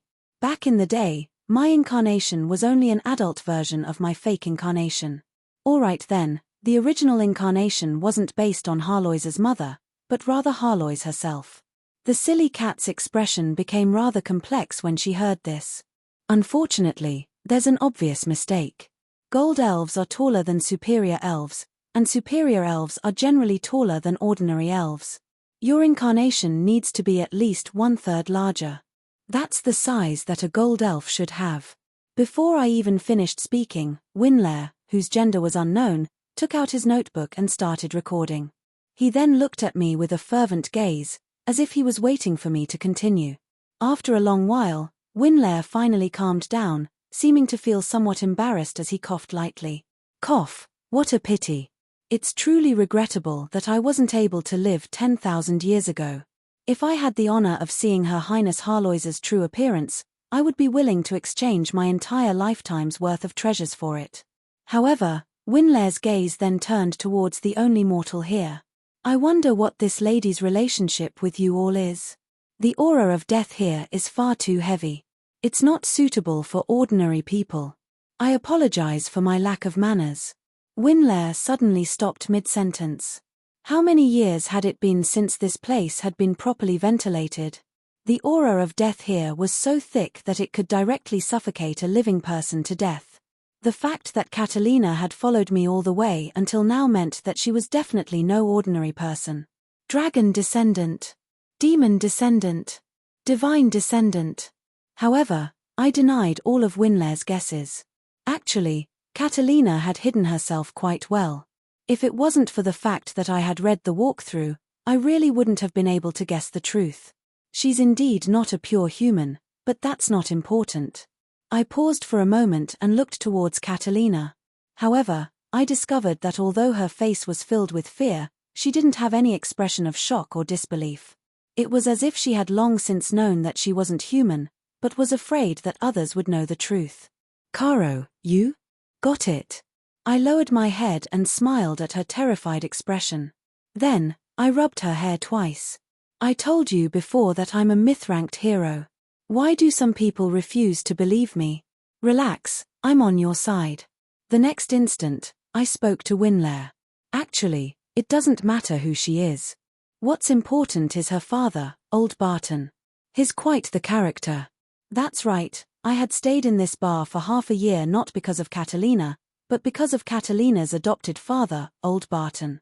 Old Barton was a super fierce general who should have returned to the legend-ranked battlefield 10 years later.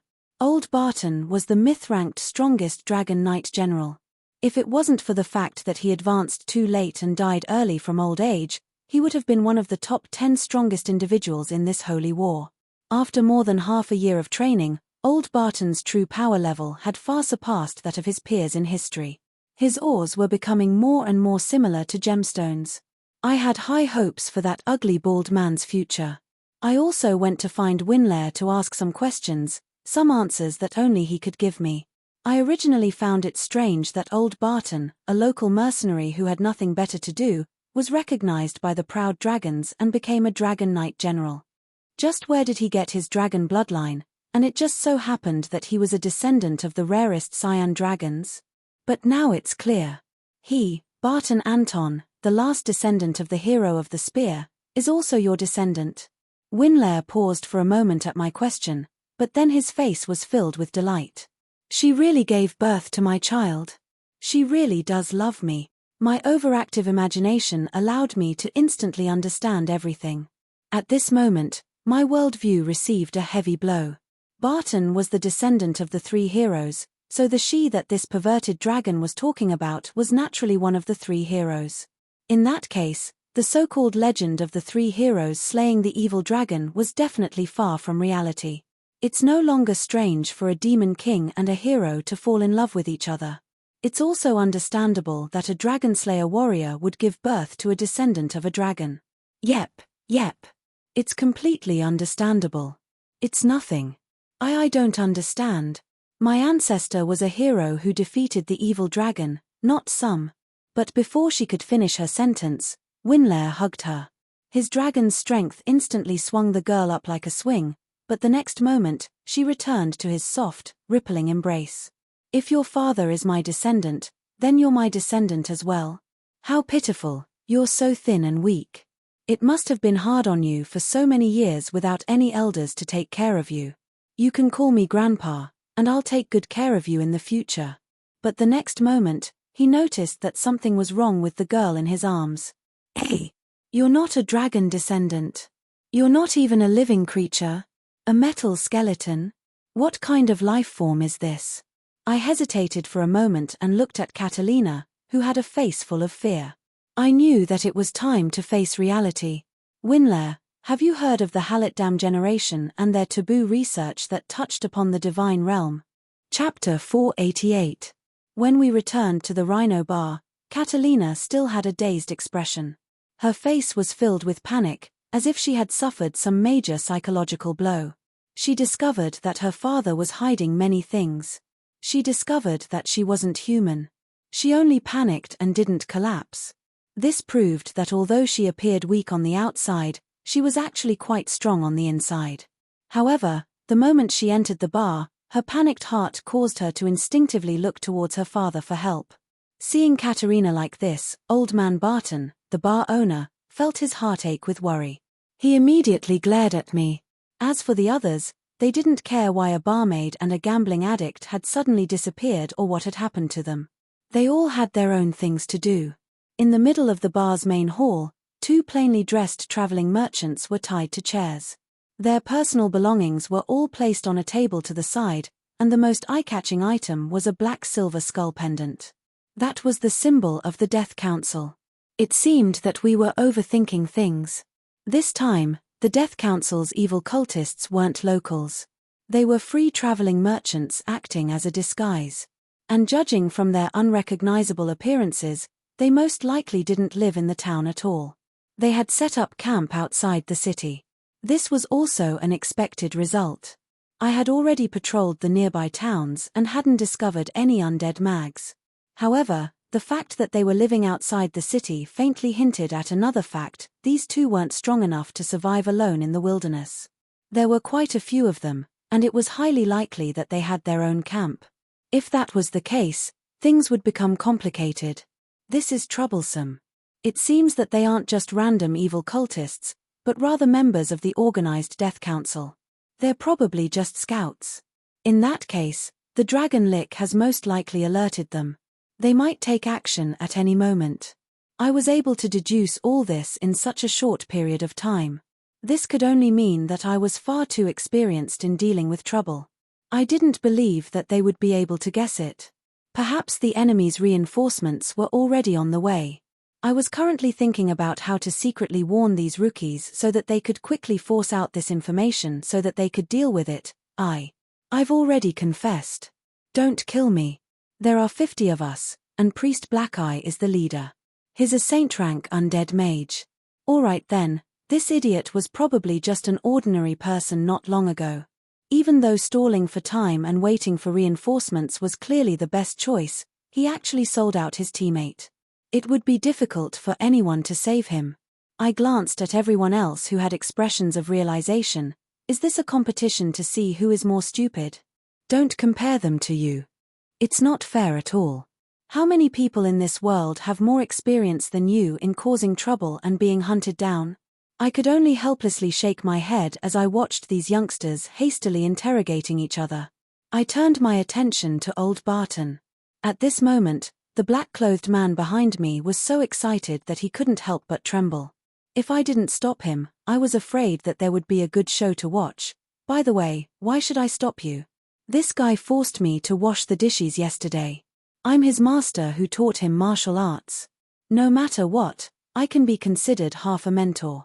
How could he treat his mentor like this? He's simply inhumane. Didn't you say you would wash the dishes to pay for the wine and the debt? As for his attitude towards his teacher, although I had a lot of things I wanted to say, I really didn't know where to start. The only thing I agree with is why we should stop him. Let's just watch the show. Yep, I don't think it's because I'm angry at that guy for feeding expired milk to his cat. The silly cat instantly self-destructed something. However, we exchanged glances, and then simultaneously pointed at the bald Barton.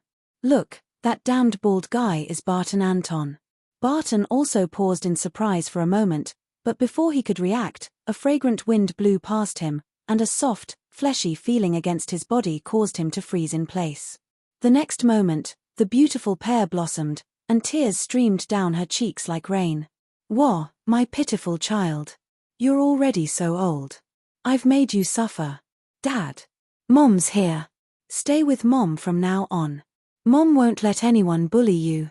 No matter how I looked at it, a blonde girl who was no older than 20 years old was hugging a burly, bald, middle-aged man and shouting, "My son, you've suffered."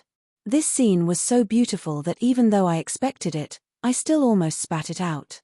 We were already prepared for this, and the others in the bar were even more ridiculous. Those who were drinking spat out water, and an unlucky dwarf accidentally tore off a piece of his wooden beer mug, chewed it to pieces, and swallowed it before he realized what had happened.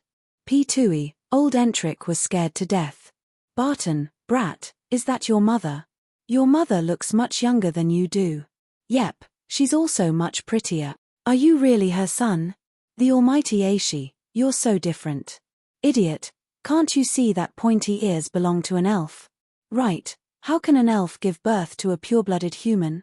It's inconceivable. Just what species is his father? I don't know what species his father is, but he's definitely ugly, even uglier than old Entric. Otherwise, how could such a beautiful mother have such an ugly son? Phut. Alright then, as expected of the dwarfs who were straightforward and outspoken. The dwarven shield-bearer and his companion's explanation caused a second wave of water spitting. For a moment, everyone's attention was completely focused on the criminal being interrogated. The fierce bar owner actually had such a beautiful mother. What gossip could possibly be more attention-grabbing than this? The most pitiful person right now was probably old Barton himself. At first, he was scared stiff, but now it wasn't that he was seduced by the beauty, but that he was unable to break free at all. That's right, as an outstanding warrior, he discovered that his arm felt like it was being wrapped around by a giant python. Even his bones were cracking, and his entire body was in pain. Forget about breaking free, if this continued any longer, he would probably suffocate to death. He no longer had the strength to speak. In his despair, he turned his attention to that unreliable master of his. When he saw that Barton nodded, indicating that he understood, he finally relaxed. Barton is so happy. He told us not to disturb the mother and son reunion. All of you, stay away and give the mother and son enough space.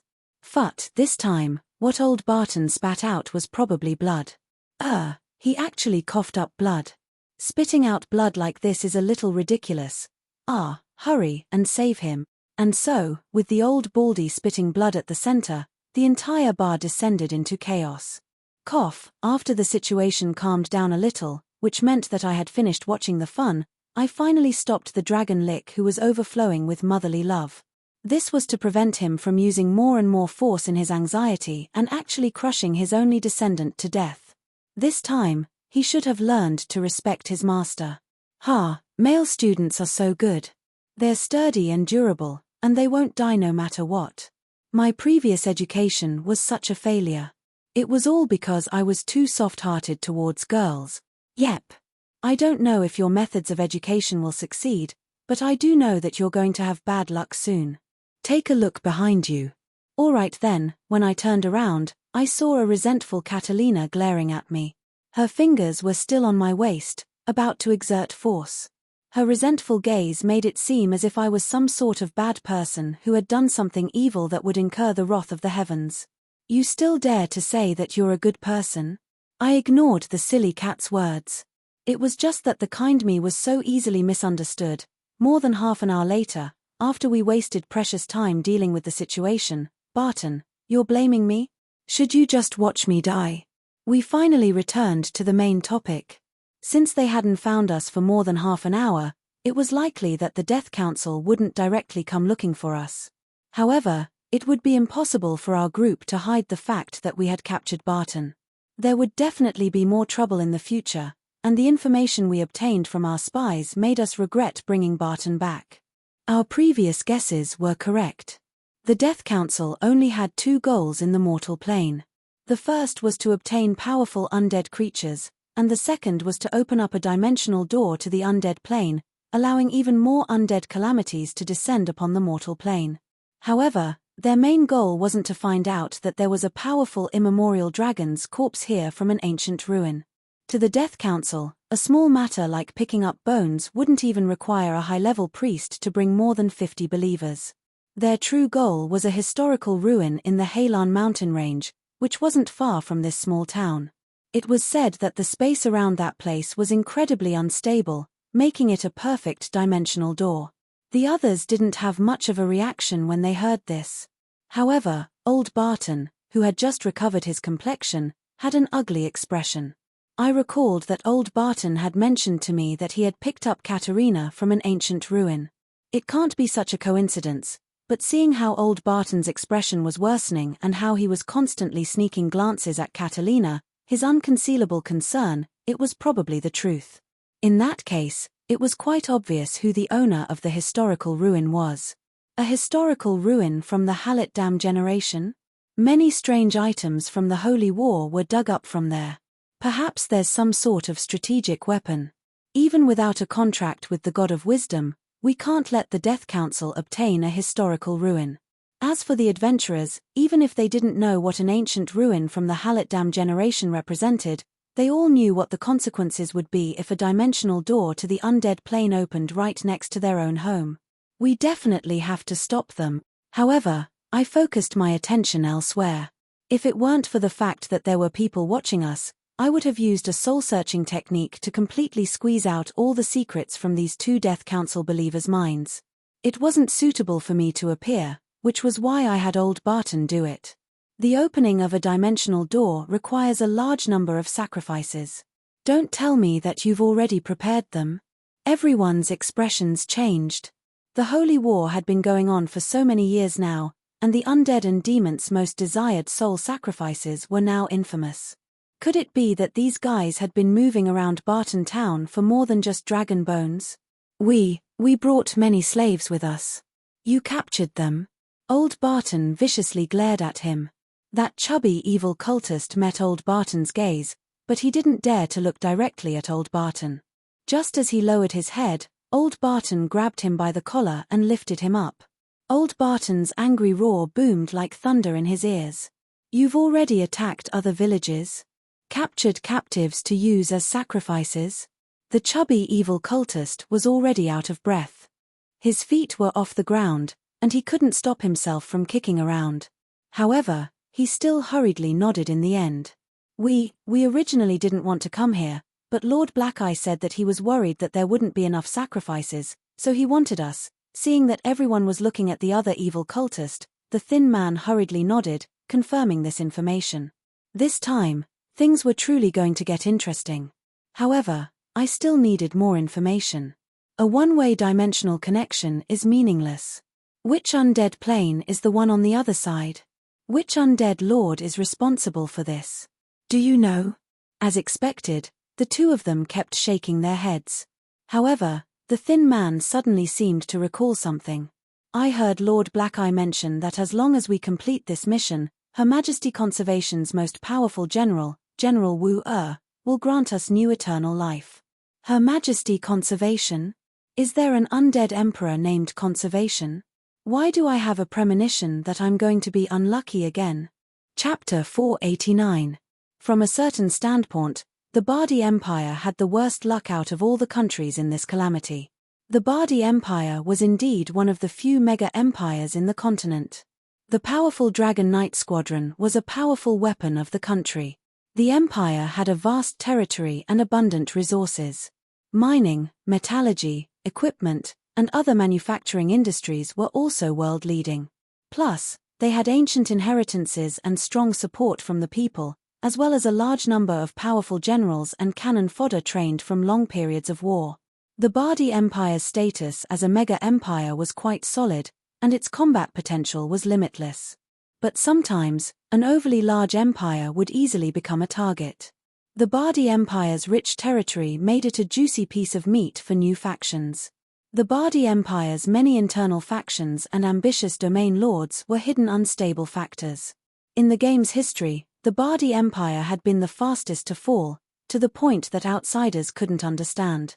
How could such a large empire be destroyed so quickly? But while a gigantic war elephant was a weapon of war, a fat pig was nothing more than a delicacy in the eyes of a predator. The dimensional door to the undead plains was opened in the Bardi Empire's territory. Countless spies had been planted both within and outside the Bardi Empire. Its citizens had been poisoned for a long period of time. Even the emperor was under Asso's control. The Dragon Squadron's reinforcements also had other motives. The capital was still under the threat of the Titan giants. According to the game's history, the Bardi Empire's army should have been completely destroyed no matter what. It was the 16th year of the Holy War. Ever since the Holy War began, Emperor Aulus XIII of the Bardi Empire didn't show the decisiveness and initiative that he had since ascending to the throne. Instead, he constantly made extremely passive defensive decisions. Although he strengthened his military and prepared for war, he simply watched as the neighboring countries' battles fell into a stalemate. But in that year, the flames of war that no one could avoid still burned their heads. It was the undead who sought them out. On the third month that the pitch-black night mysteriously enveloped the Bardi Empire's capital, the undead arrived. In a single night, countless dimensional doors opened up in various countries. The largest dimensional door opened up in the Bardi Empire's capital. On the same day, Undead Emperor Asso of the Desecration Plane descended and cast a forbidden spell, Undead Calamity. 90% of the population was transformed into undead, and the Bardi Empire was destroyed. This was what the game's history had recorded about the Bardi Empire. However, the current Bardi Empire had obviously changed beyond recognition. Sometimes, so-called fate wasn't unbreakable. A butterfly's wings were even more powerful than a god's prophecy. Coincidentally, the game's history gave the Bardi Empire a chance to overcome its fate of destruction. All of this happened because of a single person, the Bardi Empire. Everything. Amelia. Amelia. Amelia. Amelia. Due to some additional factors, Amelia, who should have been doing her own research in the Mage Country, just happened to appear at the undead's first descent point. And so, due to the influence of many factors that couldn't be replicated, the wood spirits were born. Due to some additional factors, Amelia, who was supposed to be doing her own research in the Mage Country, just happened to appear at the undead's first dimensional descent location. And so, due to many unexpected factors that couldn't be replicated, the wood spirits were born. From here on out, fate took a completely different path. Asso was a sly undead emperor who had spent hundreds of years plotting. He was the one who planned the undead invasion. He was the one who controlled the Bardi Empire's capital and Aulus. It could be said that he was the key person who controlled the Bardi Empire's lifeline and forced the Bardi Empire into a desperate situation according to the undead's plan. Although Asso's unexpected death caused the undead invasion to happen earlier than planned, It also startled the entire Bardi Empire awake. The Bardi Empire's internal war that was about to erupt paused for a moment, transforming into a battle for the survival of the living and the undead. From here on out, fate took a completely different path. After Asso's shackles were removed, Aulus, who had endured for his entire life, finally had a chance to take revenge. This old man, who had experienced many hardships in his life, exploded with the most dazzling brilliance right before his death. He unified the Bardi Empire, created new internal laws, required the domain lords to hand over their hostages, limited the size of the military, suppressed the domain lords, started wars against the outside world, and won every single one of them. In fact, he even expanded his territory to the highest point in history.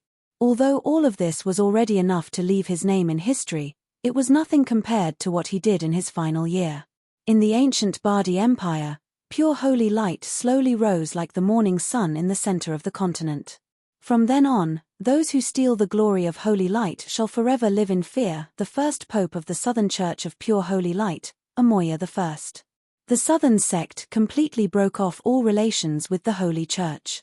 This seed that Roland had left behind gradually grew under the protection of Aulus and several other emperors.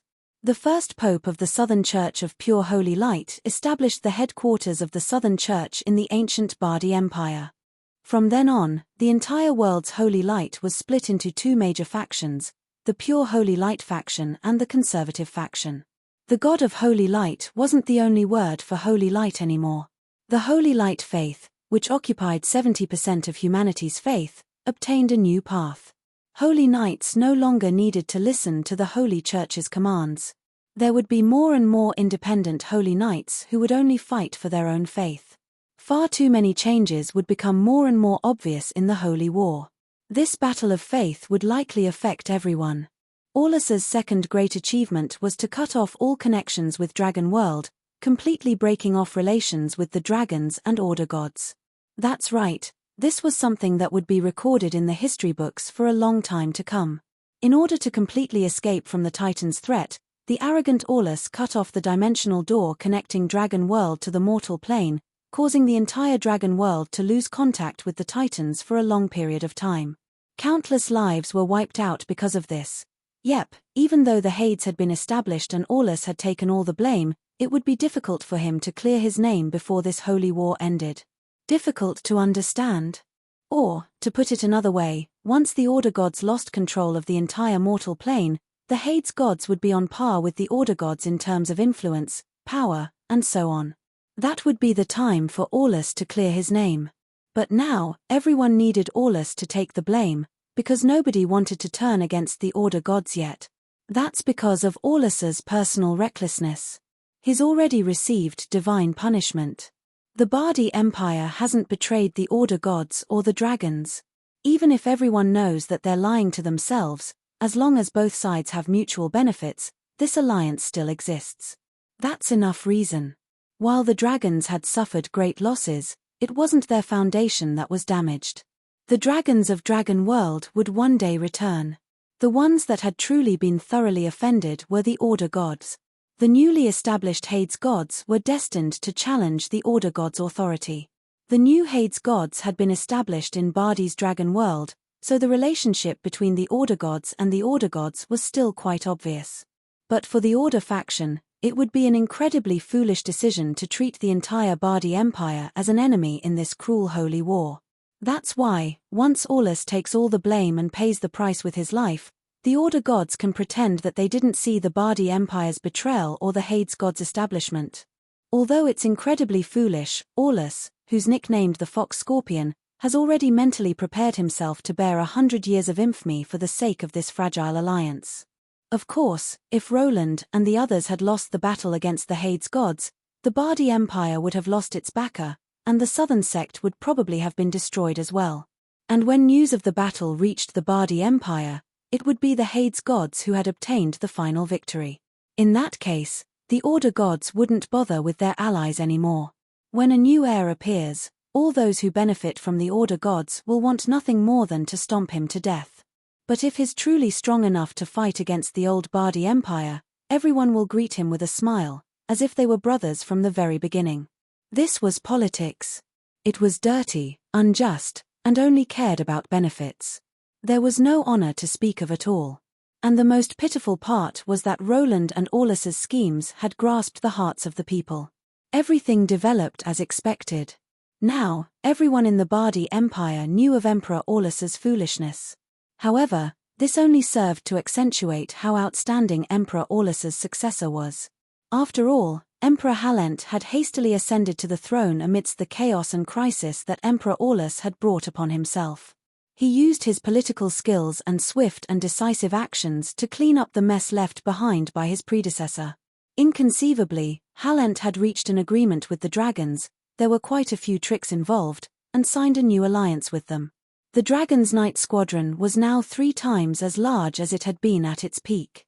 And as a neutral mediator, Halent had managed to get the Southern Sect and the Holy Church to sign a temporary truce. Halent also regained the title of Holy. He could be said to be a wise ruler.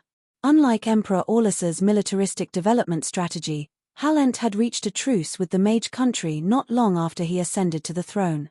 But internally, Halent had voluntarily released hostages and reached an agreement with many domain lords, stabilizing his position. And this was only the beginning. After he ascended to the throne, Halent contacted the wood spirits and the Mage country, forcefully stopping the undead from invading Bardi's main battlefields. The undead calamity was unable to reach its peak, even though Bardi was currently facing 2 undead emperors and countless undead calamities. Dragon Knight Archduke Halent Milan, or perhaps I should call him Emperor Dragon Knight now. He was now viewed as one of the pillars of the human world, a hero that surrounded the entire human world. He was one of the brightest stars in this holy war, and the Prince Charming of countless young girls. But if I had to say, he just has a good father. It wasn't rare for an old emperor to control everyone's hatred and have his son, the new emperor, be a good person. Aulus's political inheritance would be enough for Halent to use for the rest of his life. Without the new weapons and armies that Aulus left behind, without the secret agreement that Aulus signed with the Northlands, Mage country, and wood spirits, and without the southern sect that Aulus left behind, would Halent be able to defend Night Rain Castle? Everyone always sees how amazing the new emperor is, but they always forget about the wealth that he accumulated through enduring humiliation. Without that wealth, would he have been able to fly?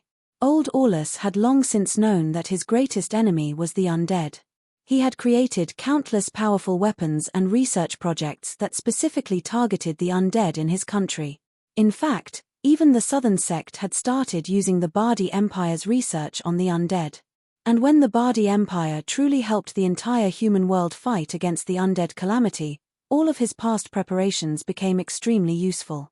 I can't deny that the Bardi Empire has indeed stopped the undead calamity and the undead emperors over the past few years.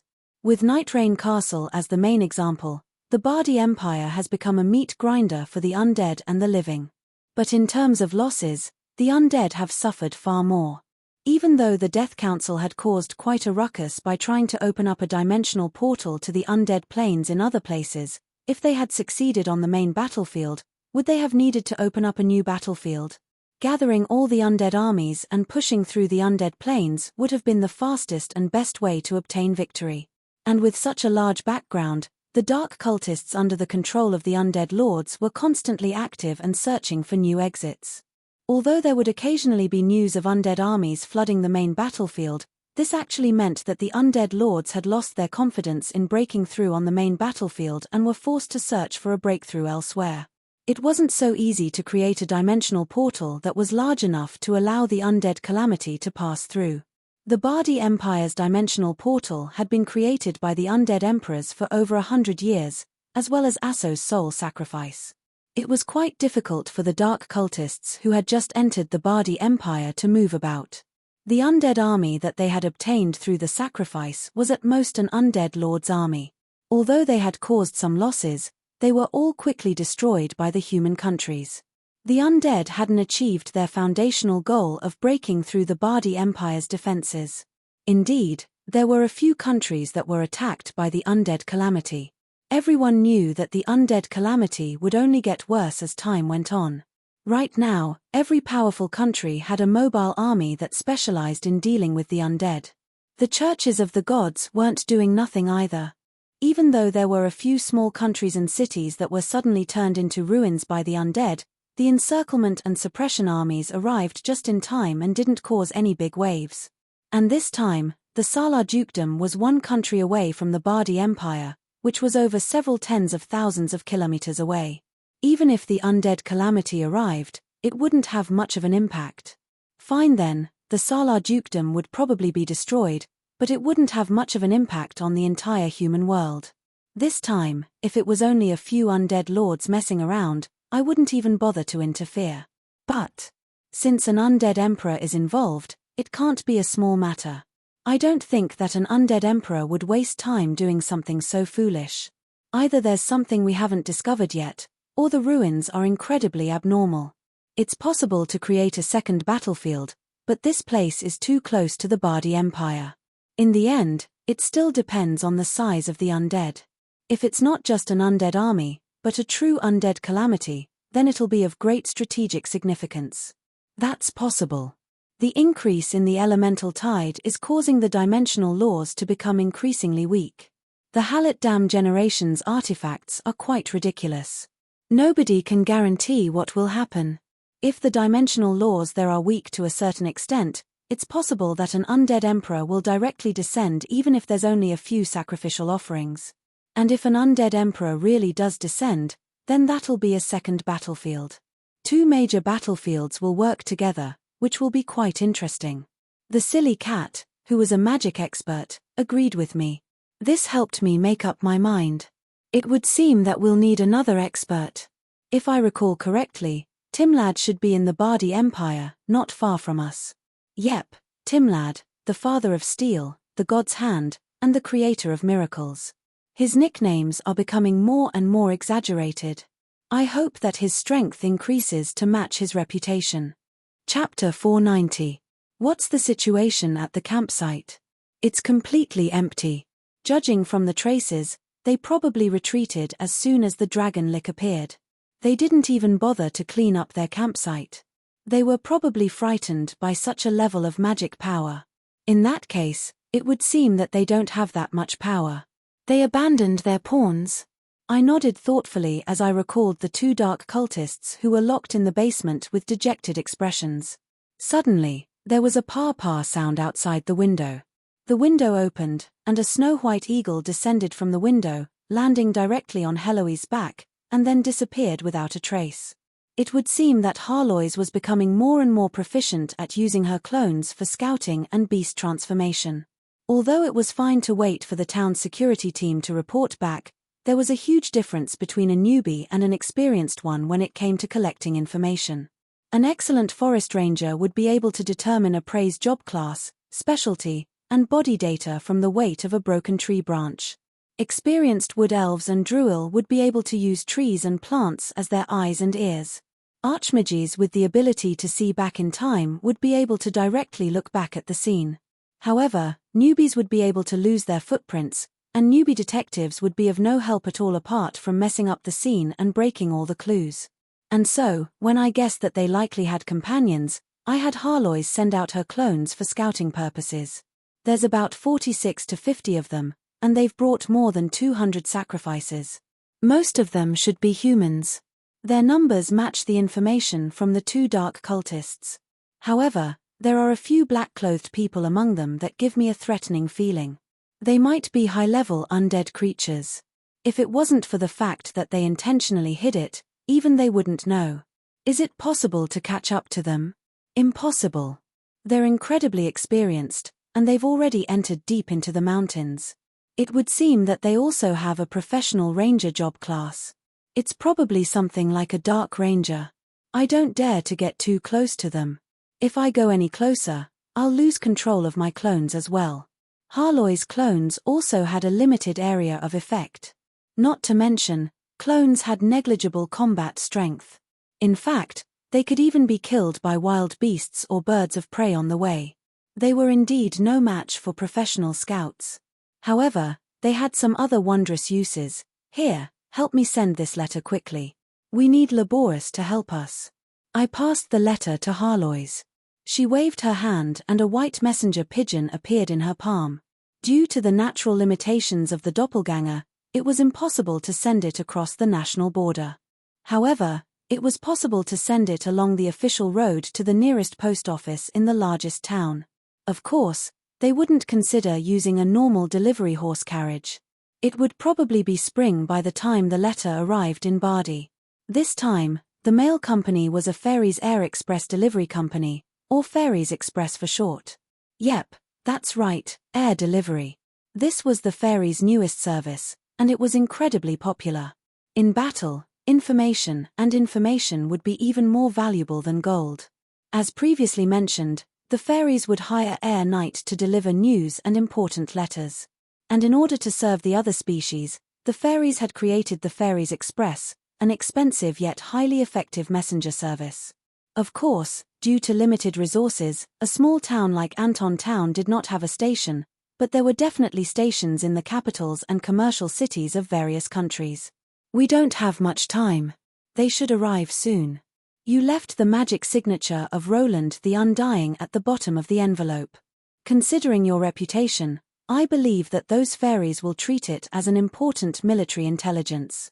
They'll send an air steed to deliver it. It should be back soon.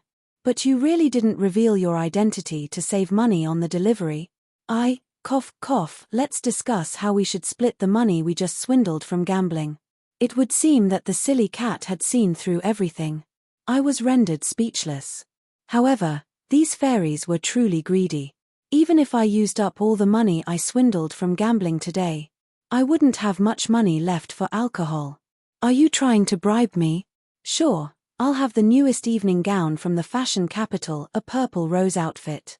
I wouldn't be able to afford it even if I sold everything I own. I could only helplessly roll my eyes. Those so-called fashion outfits were ridiculously expensive. If I wanted to buy those, I might as well just obediently pay the postage. However, I suddenly chuckled as I looked at Harlois, who kept gesturing with a fashion magazine. I even reached out and compared her height, which was only up to my waist. Haha. Even if I buy it for you, you probably won't be able to wear it with your infant body. How about I find some children's clothing for you? Upon hearing this, the silly cat's expression suddenly changed. She seemed rather frightening as she gritted her teeth. It's all your fault. I'm truly unlucky to have you as my magical pet. If you were just a bit stronger, I wouldn't have been restricted to being younger than 10 years old. Children's clothing is fine. I want the golden 06 pink wings for children. It's the classic pink lace princess dress from Black Forest Fashion Monthly. The one with diamonds. You want to mail order again? We're already out of money. Damned fairies. As expected, all merchants in the world are just as greedy. Do these cheap magazines all rely on advertisements to earn back their money? Just a little bit of cloth and a few buttons can be sold for several tens of thousands of gold coins. That's 100 times profit. That's even faster than robbery. Actually, ever since the fairies started their mail order service, the complaints I just said had already been made by countless men. The beautiful posters and fashionable dresses on those magazines were the best examples of the world's female charms. While all the women in the world were mesmerized by them, they also drained the men's pockets dry. Of course, it was impossible to satisfy the silly cat's request. The reason was obvious: I couldn't afford it at all. But at this moment, I once again witnessed how low Harlois' morals were, as well as how crazy women could be for the sake of so-called fashion. Harlois, can you have some morals? It's one thing to write Demon Professor Harlois next to my signature, but you even wrote in your letter that you'll hijack a courier if you don't give me 10 sets of the latest fashionable dresses. You're really going to rob me? A terrorist hijack a passenger plane? Can you be any more shameless? A vicious individual on the calamity rankings is threatening to rob me just for some clothes. I've lost all my face. However, it was obvious that the silly cat wasn't moved at all. Her mouth twitched as she glanced at me in disdain. She said something that would hurt a man's pride the most. It's all because you're poor. Wait a moment, that's not right. I'm not your man. I have no obligation to buy clothes for you. A cat only needs to be fed. TSK, poor bastard. Is it enough just to be fed? You barbarian who doesn't understand fashion. You said something that you shouldn't have said. While we were arguing, The bald old man was having his worldview cleansed. He only knew how to stare at the ceiling listlessly. "Child, do you understand now?" Old Barton nodded with a pained expression. Then, Winlair giggled as old Barton buried himself back into Winlair's large, warm chest. This time, even though Winlair paid more attention to his strength, old Barton struggled even more violently, and his expression became even more conflicted. After all, the only thing more damaging to one's worldview than having a beautiful grandmother from more than 300 years ago was the fact that old Barton was actually your grandfather. Meanwhile, on the other side of the battlefield, the team that was about to head out to search for the Death Council had finished gathering and was about to depart. Chapter 491. From a certain standpoint, the decision of that high-ranking priest of the Death Council to abandon his pawns was a wise one. After all, when news of their attempt to open the Deathplane's dimensional door was leaked, any organization of the living would immediately become their mortal enemy and would never allow them to succeed. The Northern Trio immediately reported this to their superiors. Requesting reinforcements for the sake of their reputation was a requirement in the first place. However, considering the distance and location of the Deathplane's dimensional door being too remote, it was impossible to determine the quality and number of reinforcements. If they were lucky, it would be great if they met a powerful individual who was strolling nearby. Since the northern factions had sent out quite a few independent parties, this possibility wasn't low. If they were unlucky, reinforcements wouldn't be able to make it in time. Meanwhile, the Church of the God of Discipline and Justice was much more flustered. Once the Deathplane's dimensional door was opened within their borders, they would be the first to bear the brunt of the attack. In fact, their entire dukedom and church might even be destroyed. The moment they received the news, they immediately sent someone back to the capital to report the news. Meanwhile, the other holy knight and priests were all ready to head out and hunt down those undead worshippers. Winlair still knew how to control his strength. Those holy knight didn't suffer any fatal injuries. What was truly injured was that their pride had been instantly destroyed before they even saw the enemy. However, there were more important matters at hand, and there was no time for them to lament their own weakness. The Knight White was still leading the group. They had already set out, but considering the clergy's usual inability to track, the others had high hopes that they would be able to catch up to their target. They could only hope that they didn't get lost too far, or that they were smart enough to bring a few rangers, thieves, and other mercenaries to lead the way. Meanwhile, investigating the Death Council was the Northern Trio's mission from the very beginning. Even if they didn't receive any reinforcements, they would definitely go. However, due to the fundamental differences in their beliefs and methods of doing things, it was unlikely that they would follow the Holy Knight. That would be nothing more than making trouble for themselves. From a certain standpoint, this became an unspoken competitive relationship. It was a competition to see who could deal with this problem first. I wanted to interfere in this matter, but I didn't want to expose myself. That was why the only ones who could truly count on us were us and the Northlands trio.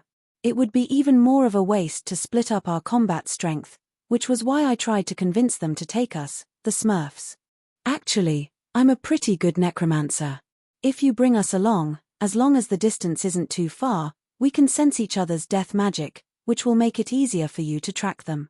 Saying so, the black magic of death circled around his finger, proving his identity as a necromancer.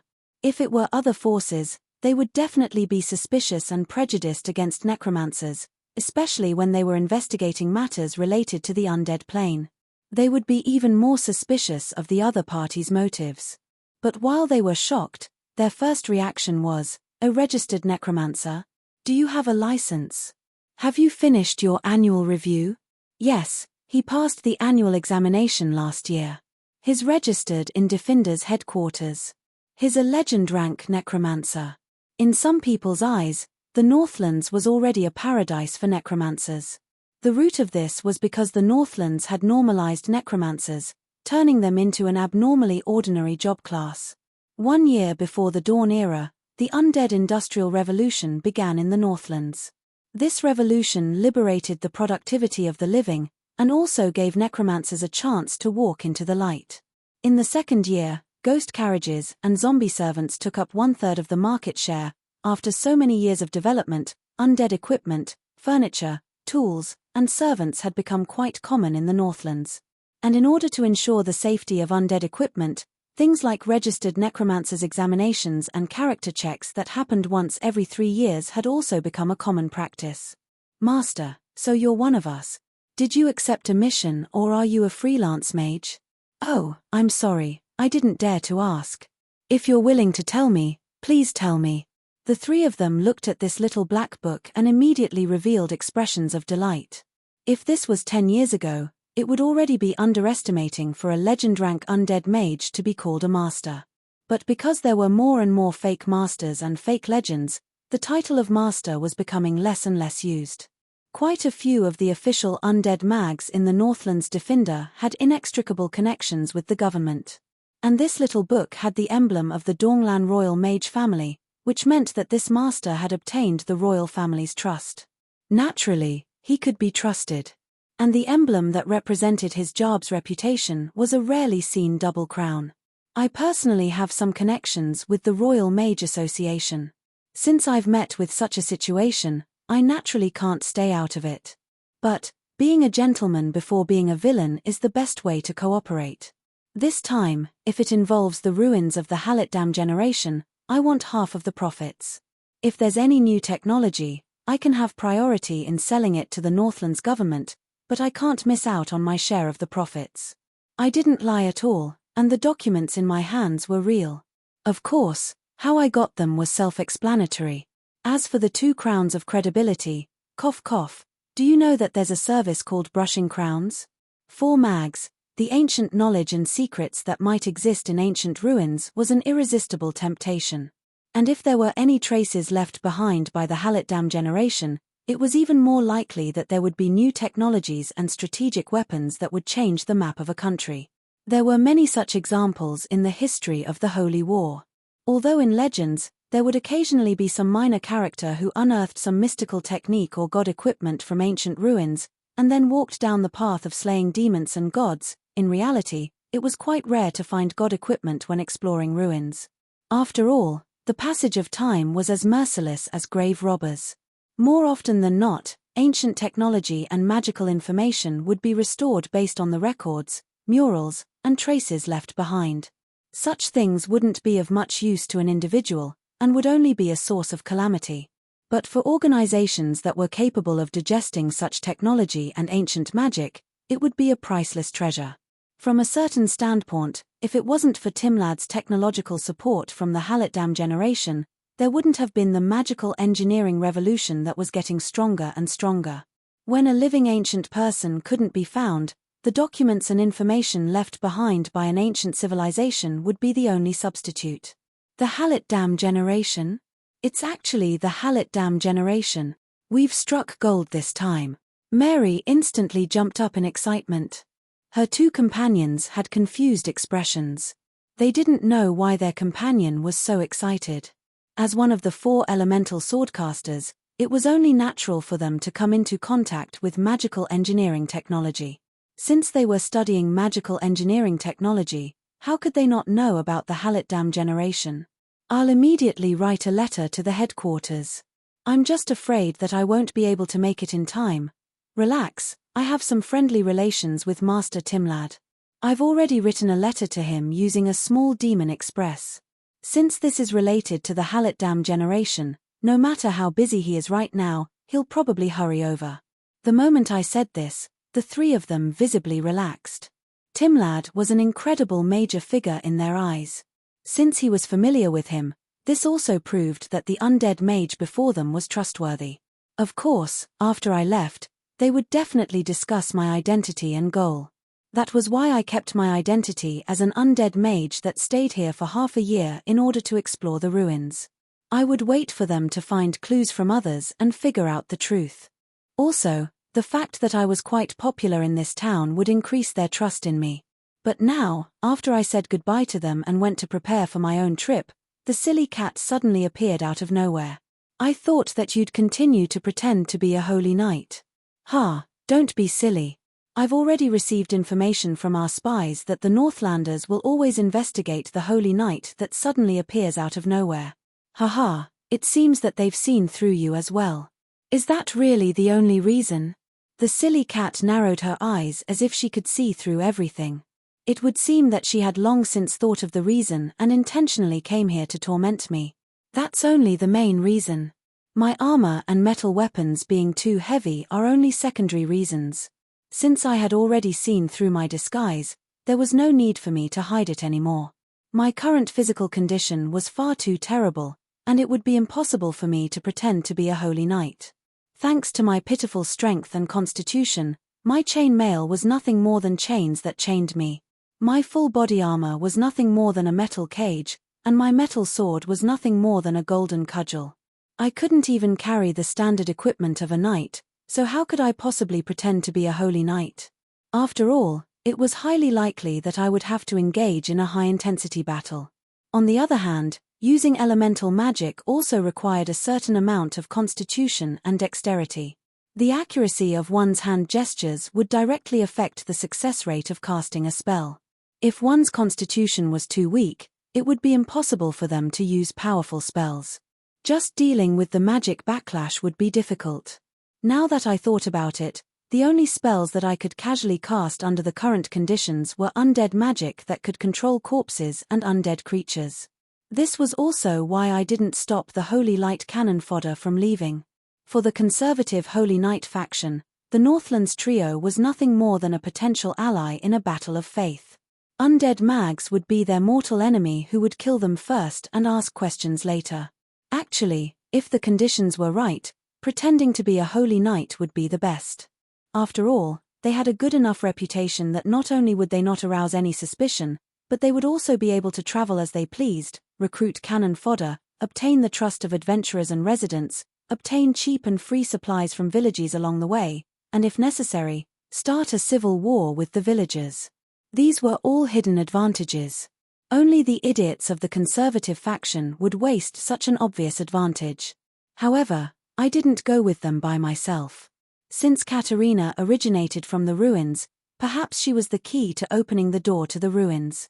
Katarina herself also desired to find the truth. And since her daughter went, her father, Old Barton, would naturally go with her as well. And since Old Barton left, Old Barton's grandfather naturally wouldn't fall behind. The end result was that I now had 2 decent combat strength members. Of course, we had a separate agreement to allow Winlair to follow us. But that's still not enough. Later, I'll need Old Barton to go find his old friend and hire some cannon fodder, mercenaries. That quasi-legend spearman? Can't you say that he'll lower our team's luck stat? How many times do I have to say that the spearman's luck stat is just a rumor? Besides, if the rumor is true, don't you think it's a good thing? Do I really need a lightning rod? For some reason, I recalled the unlucky number 1 beauty of Sulphur Mountain. Considering her astonishing luck stat, even if she was always searching for a way to save herself, the wild elf was probably still the number 1 beauty. That's why you're looking for him, isn't it? Indeed, just treat it as some fun. What should we do now? Since it's highly likely that we'll encounter a battle, and I'm an undead mage right now, I don't have the privilege of hiding in the back and watching. In that case, in order to be slightly useful, let's go do what undead mags are supposed to do. Where's the nearest tomb? You're so stupid. That dragon Lich has a lot of inventory in his house. Don't you know that if you rob him, the corpses of those commoners who just died are so weak? Good idea. Let's exchange it with the fashionable gown that you're about to receive. Didn't you see how that guy was drooling while reading a magazine? It's basically ruining your face. That's not my face. It's like a doll's face. It's so different from my adult face. How would it feel to put your face on a woman's body? Phut, Renee. For some reason, I recalled the existence of Renee and the other Roland faces. I somewhat sympathized with the angry Harloys in front of me. At the very least, Renee wasn't blind. Speaking of which, after so many years, she should be a grown woman by now. Under the effects of estrogen, she probably wouldn't have that face anymore. Yes. Let's go and blackmail the dragon Lich to take revenge for you. Let's rob that old demon clean of his inventory and vent your anger. But just as I took a few steps, I was blocked in the hallway. The adventurers led by the dwarven shield-bearer blocked my path. Caro, since the fight isn't going to continue, you should return us our gambling money. Look carefully at the gambling contract. There should be a line here. If the duel is suddenly unable to continue due to an irresistible reason, it'll be considered a draw. But I remember that none of you bet on a draw. Hearing this, the old dwarf leader suddenly rolled his eyes and looked up at the ceiling, as if pretending that he didn't know anything. However, he had probably already seen that line of extremely small words. The adventurers behind him also rubbed their palms together. It was quite obvious that they were threatening me. I'd advise you to, snap. With a snap of my fingers, a black mist of death spread out from my shadow, transforming into a restless shadow demon. The entire room was instantly enveloped in a black shadow, and even the temperature dropped several degrees.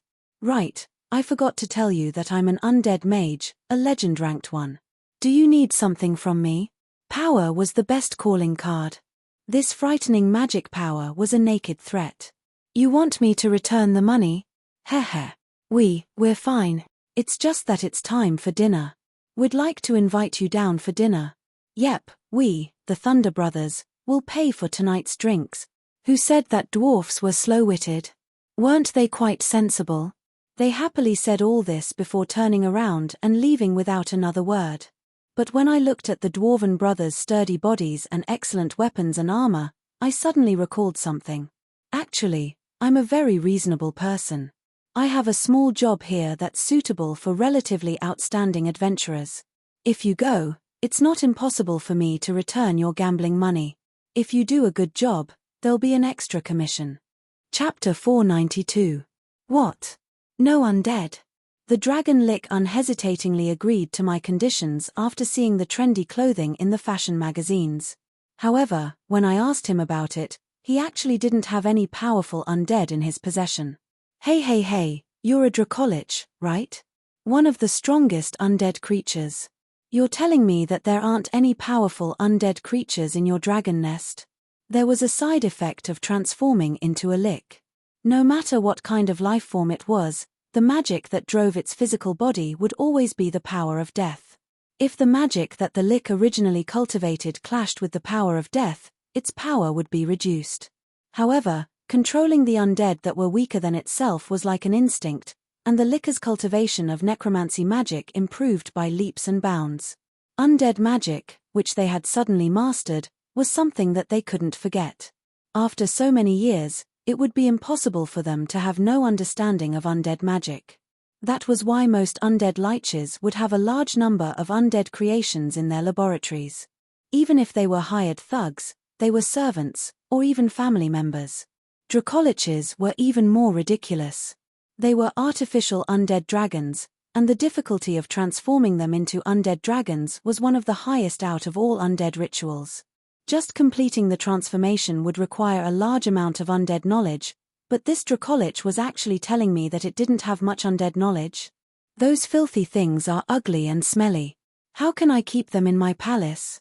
Alright then, I had even forgotten that the dragon Lich before me was a mega weirdo.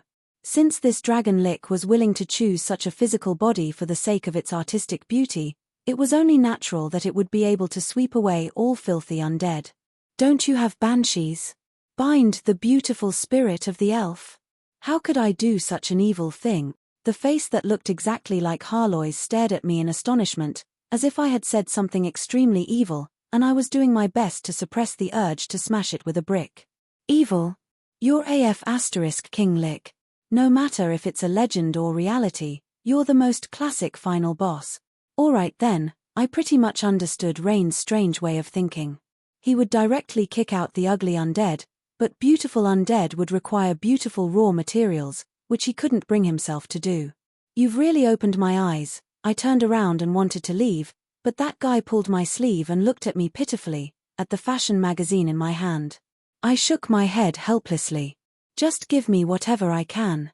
If I have to travel with a bunch of skeletons that fall apart on their own, I'd be too embarrassed to call myself a legend rank necromancer. After so many years, it can't be that you have nothing, right? Fine, if you really don't have anything, then exchange it with your valuable art. These clothes are super expensive, and I need my connections to get a seasonal limited edition. I can't just give it to you for free. Art is out of the question. Beauty is priceless. Let me think. I remember that I should still have some of the past creations to look at. Lionel pondered for a while. Suddenly, he revealed a bright smile. He seemed to have thought of something. Yeah, let's exchange. I just remembered that I do have some beautiful undead creations. You'll definitely like them. Looking at the beautiful woman's bright smile, I suddenly felt that something was wrong. It seemed that I had done something wrong again. The next day, the sky had just brightened when the Rhino Tavern closed its doors. The entrance was already packed with people. It looked like it was time to set off. However, I still stayed in my room and didn't want to get out of bed. Last night, I had to clear out those undead creatures until very late. Another weakness of my weak constitution was that I had to maintain sufficient sleep every day. Let's go and sleep in the carriage. I didn't expect him to have a ghost carriage, and it was specially modified. It seems that I didn't lose out this time. The silly cat was crawling on my head as if she was thinking for my sake. However, I could feel her undisguised evil intentions. 1 ghost carriage, 6 gargoyles, 1 high-level zombie, and 2 web demons. This was the entire content of this exchange. They were all upgraded versions of strengthened undead. Judging from the value of this exchange, not only did I not lose out, I even earned quite a bit. However, let me sleep here. At the very least, we can wait for them to leave first. That's impossible. Everyone's waiting for you. Barton and Catalina were both my connections. The Northlands trio and I had reached an agreement and a basic level of trust. The scattered local mercenaries were either hired by me or found by old Barton. Even the Dragon Lick was a secret agreement that I had made. From a certain standpoint, even if I wasn't the leader of this adventuring group, I could be considered the core of every member. Sigh, forget it. It's the undead mage Carlo who's going to lose face, not Roland. I got up from my bed in displeasure. Even an ugly daughter-in-law still needed her parents. Don't make it sound like you're losing out. What a beautiful carriage. I would have loved it back in the day. You said it was back in the day, didn't you? This carriage, the moment we walked out of the bar, a white carriage parked outside attracted everyone's attention. This carriage was made entirely out of white jade. There were exquisite decorative wings at the back of the carriage, and the design of the wings was the traditional ivy of the elves. 2 snow-white unicorns were pulling the carriage. Wherever the hooves stepped on, there were traces of green grass and wildflowers. The abundant power of nature made it seem like this was the carriage of the son of nature. The 2 unicorns neighed in delight upon seeing their new master arrive. It seemed that they couldn't wait to begin their journey. They had been idling in the warehouse for far too long. Now that they had a chance to go for a ride, their hooves danced in the air, and the silver bells on their horns kept ringing. You're telling me that this is a ghost carriage created by an undead mage? Where's the ghost horse's fatal breath of despair? Where's that black lightning-like phantom body? Where's the bone carriage's original skeleton decorations? And where did that headless carriage driver go? He should have left behind shadows instead of grass. Why did my ghost carriage, which is filled with the art of death and the beauty of bones, become like this? Please forgive me for being direct, but I don't think that it's the beauty of darkness at all. Bones and incomplete bodies only make it seem shabby. In my memories, the first undead mags were all slaves who didn't even have clothes to cover their bodies. Ah, my apologies, I didn't mean to suspect that you were poor. As the person who had modified this carriage, Winlair was naturally quite satisfied with the elven style that he had imagined. She was repeatedly studying the ivy carvings that he had left behind, as if he was engraving them into his memory. From his tone, it was obvious that he regretted selling this carriage to me. Winlair's choice of words was also quite typical of elves. He would embellish his words with disdain and dissatisfaction. What did he mean by "I didn't mean to suspect that you were poor"? What he meant was that all undead mags are poor. You're an undead mage, so there's no need to doubt me. You're definitely poor. Apologize. Apologize to all undead mags. The moment that I walked out the door, I discovered that everyone else was looking at me in a rather strange manner. Their common fear and disgust towards undead mags had greatly decreased. Instead, they were astonished, as if they were looking at an alien. Damn it! I felt that the little bit of dignity that I had just built up had been completely destroyed. I regretted this trade even more. Damn it, only a dragon Lich could come up with all these ridiculous undead. It just so happens that I'm the only one who can take the blame. Since I was an undead mage, these strange undead were naturally my creations. And this strange ghost carriage was the most acceptable out of all the undead. Next to me were the gargoyles. They were the core combat strength of the undead I had traded for. There were a total of 6 gargoyles. These half-elemental, half-undead construction creatures would often disguise themselves as gargoyles. They would be useful in ambushing enemies in battle. Since most of their physical bodies were sturdy stone statues, their resistance to attacks was quite good. Their ability to fly, sharp claws, and heavy weight gave them the reputation of being the vanguard of the flying undead. As half-undead construction creatures, gargoyles had many differences in materials, design, enchantment, craftsmanship, and so on. However, even the weakest gargoyle was a mid-level undead creature. After all, only a silver-ranked undead mage would be able to give life to these gargoyles. It was only natural for them to add some personal style to their gargoyles. Gargoyles' basic blueprints were quite simple, which meant that they were easy to modify. Their power levels and attack methods would also be vastly different. The weakest gargoyle would be a flying statue, and it would even break apart when flying. As long as one was willing to spend money, it would be possible to fight a dragon's gargoyle by yourself. For example, you could use a titan's heart as your power source, enchanted adamantine as your armor, and 2 of the newest magical engines in your head. Fine then, I was talking about the Northland's military conglomerate's mecha, the Demon Warrior series. Actually, I could tell at a glance that they were all created from gargoyle blueprints. As for the gargoyles that I had just traded for, it was likely that the Dragon Lich had paid an enormous price in order to create them. They were all coated with a mithril anti-rust coating and enchanted sapphire lenses. The cost of these materials was definitely not low. If I converted them into gold coins, I would have made a huge profit, but why didn't you give them clothes? Fine, I was an idiot. They're gargoyles, so of course they don't need to wear clothes. Heh, fashion is truly amazing. You actually managed to make otakus sell their wives' figurines. Cough, it was likely that some people had already guessed the Dragon Lich's gargoyle appearance. Yep, there were only 2 types, a naked male elf and a naked female elf, and they were all exactly the same size. Judging from their realistic expressions and physical characteristics, they were basically no different from living elves. The female elf had a bow and arrow on her back, making her a long-range model. The male elf didn't even have underwear, but he held a pair of scimitars. I'm not going to comment on how they don't have any basic equipment such as sharp claws and fangs. You enchanted all the gargoyles' parts so that all the joints can move, so what's the point of that? Are you going to make figurines or weapons? If you're so free, why don't you just give them some offensive magical weapons? My biggest doubt right now wasn't how Winlair had come up with such a creative idea, but rather how he had gathered the materials back in the day. Or, perhaps I should say, how he had stripped all the elves naked before they became the elves' public enemy number 1. The elves' beauty was indescribable. The males were handsome, and the females were beautiful. The Dragon Lich's chosen models were no ordinary ones, either.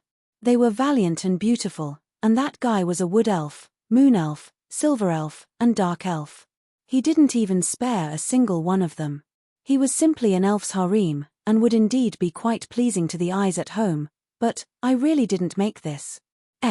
What do you all mean by looking at me like that? I never lie. And now, with 5 naked females, long-range attackers, and 1 naked male, melee attackers, flying around me, his problem became my problem. Everyone was looking at me with looks of disdain, as if they were saying he really is a pervert, or why did he make such things? Why were there 5 naked females and 1 naked male? Actually, the Dragon Lich had quite a few melee combat types in its inventory, and I also needed some melee combat cannon fodder.